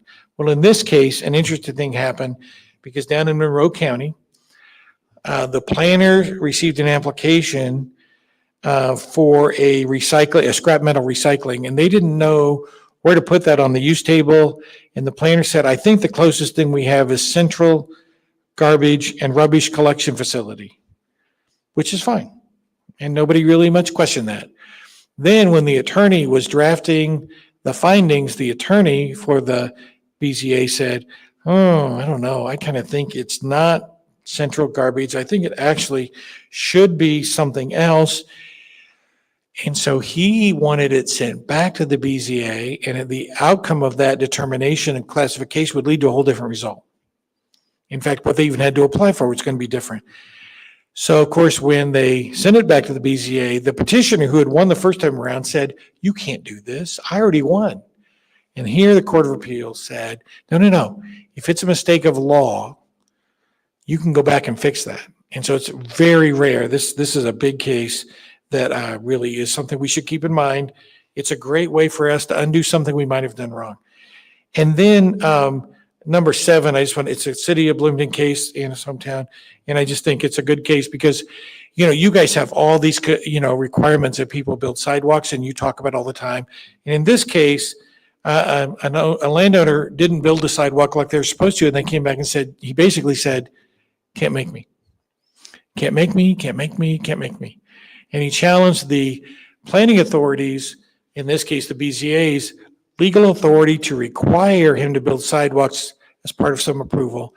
And thankfully, the Court of Appeals said, no, they can really do that. The zoning law says they can have requirements that lead to sidewalks, pedestrian walkways, and that sort of thing. So I include that because in Avon, that's the big deal, right? Pedestrian pathways, multimodals, that's really a big deal. And lastly, I leave you tonight on page 35 with a little story out of Marshall County that involves a planning commission violating the open door law. And of course, I kind of like these cases because why did we review these cases again? We want to learn from someone else's mistakes. So what happened in this case, the planning commission was going to meet in executive session to discuss a personnel issue. In this county, they must have been the employer of the planner. In Marshall County, smaller county way up north, and they when you have an executive session, you have to provide notice more than 48 hours before that, and you have to say which of the categories of topics you can cover, you're covering. So you don't have to say you don't say anything more than personnel issues, and they usually check a box, but you have to give notice while you're doing it. So they go to executive session. While they're in executive session, they get done with the personnel stuff. And one member of the Plan Commission says to the others, hey, what are we going to do about that commercial battery storage proposal? Now, right then, the attorney should have said, you can't talk about this here. Okay, you can't talk about it. Number one, it's not text amendments are not on the list of things you can talk about at executive session. So they could have never discussed this at executive session, ever. And even if they could, their notice that they had to post didn't say that. And so that's a clear violation of the open door. So how did anybody find out about that? Yeah, Linda said to sit through this more than once. Yeah, one of their members called the public access counselor and self-reported. Hey, can you imagine the call goes like this? Hey, Mr. Britt, you may not know where Marshall County is, but I'm a member of the Plan Commission, and I think we just violated the open door law tonight. Oh, really? What'd you do? Well, we were supposed to be having this session on this, and we actually started talking about, well, some other stuff. And that's how it happened. So if you are in executive session, I promise you that I would speak up and say, no, you cannot talk about that. We are not going to talk about that. In fact, I would probably tell Linda, open the door and let's get these people out of here because we're not going to do this. But this is how it happens. The curious thing about this is in all the open door law cases, you don't hear much about plan commissions. It's rare that they would ever meet in executive session, but we should know and remember, if we ever in executive session, we're not going to talk about zoning, text amendments, or public policy. We're just not allowed to do that. We have to do that out here. Just like tonight when Linda brings you the text amendment, the only chance you have to talk about is out here in front of everyone. That's what the open door law requires. I'd be happy to answer any questions. That's a good question. So the penalty for that is if you make a decision, that decision is nullified and you're going to have to do it over. But and you could also, I'm sure you could also be subject to an award of attorney's fees against the Plan Commission for whatever the other party's attorney's fees are. But the main ramifications are stark public embarrassment, because the news media picks these up. They pick them up, and then it causes not only embarrassment, but great loss of credibility. Because now people say they're liars. Those people are liars. They knew they were trying to break the law. They're illegal, and they knew it. And this is why I tell my clients, look, the open door is a great thing. We should always try to comply, but the damage it can do is pretty significant. Like I know there are other cases in there, but I can tell you that there are certain towns that show up more frequently than others. And when Anna and I look at the case, we're like, oh, there they are again. We know, yeah, I know where that town is, or I know where that county is, because they're apparently just not doing a very good job. And you really don't want to be on that list. And you guys have not been on the list. You don't see Avon on these lists. We try to really strictly control that and make sure we're doing the right thing. In a case like that, isn't it also possible that would come up at meeting full process? They are public record, correct? Or are they not? And I might apologize. No, executive sessions are not public. They're private meetings. So it is possible they hadn't said anything, but it just stayed. Nobody would have ever known. So somebody was pretty honest in that room, and I don't know them, but I'll give them credit that, yeah, they did the right thing. Thanks a lot. Thank you, Mr. Taylor. Committee reports, BZA. BZA, we continued Dutch Brothers Coffee, and we heard 2 cases related to Ray Skillman. They're looking to build a Mazda dealership beside Handy Moore Toyota. Okay.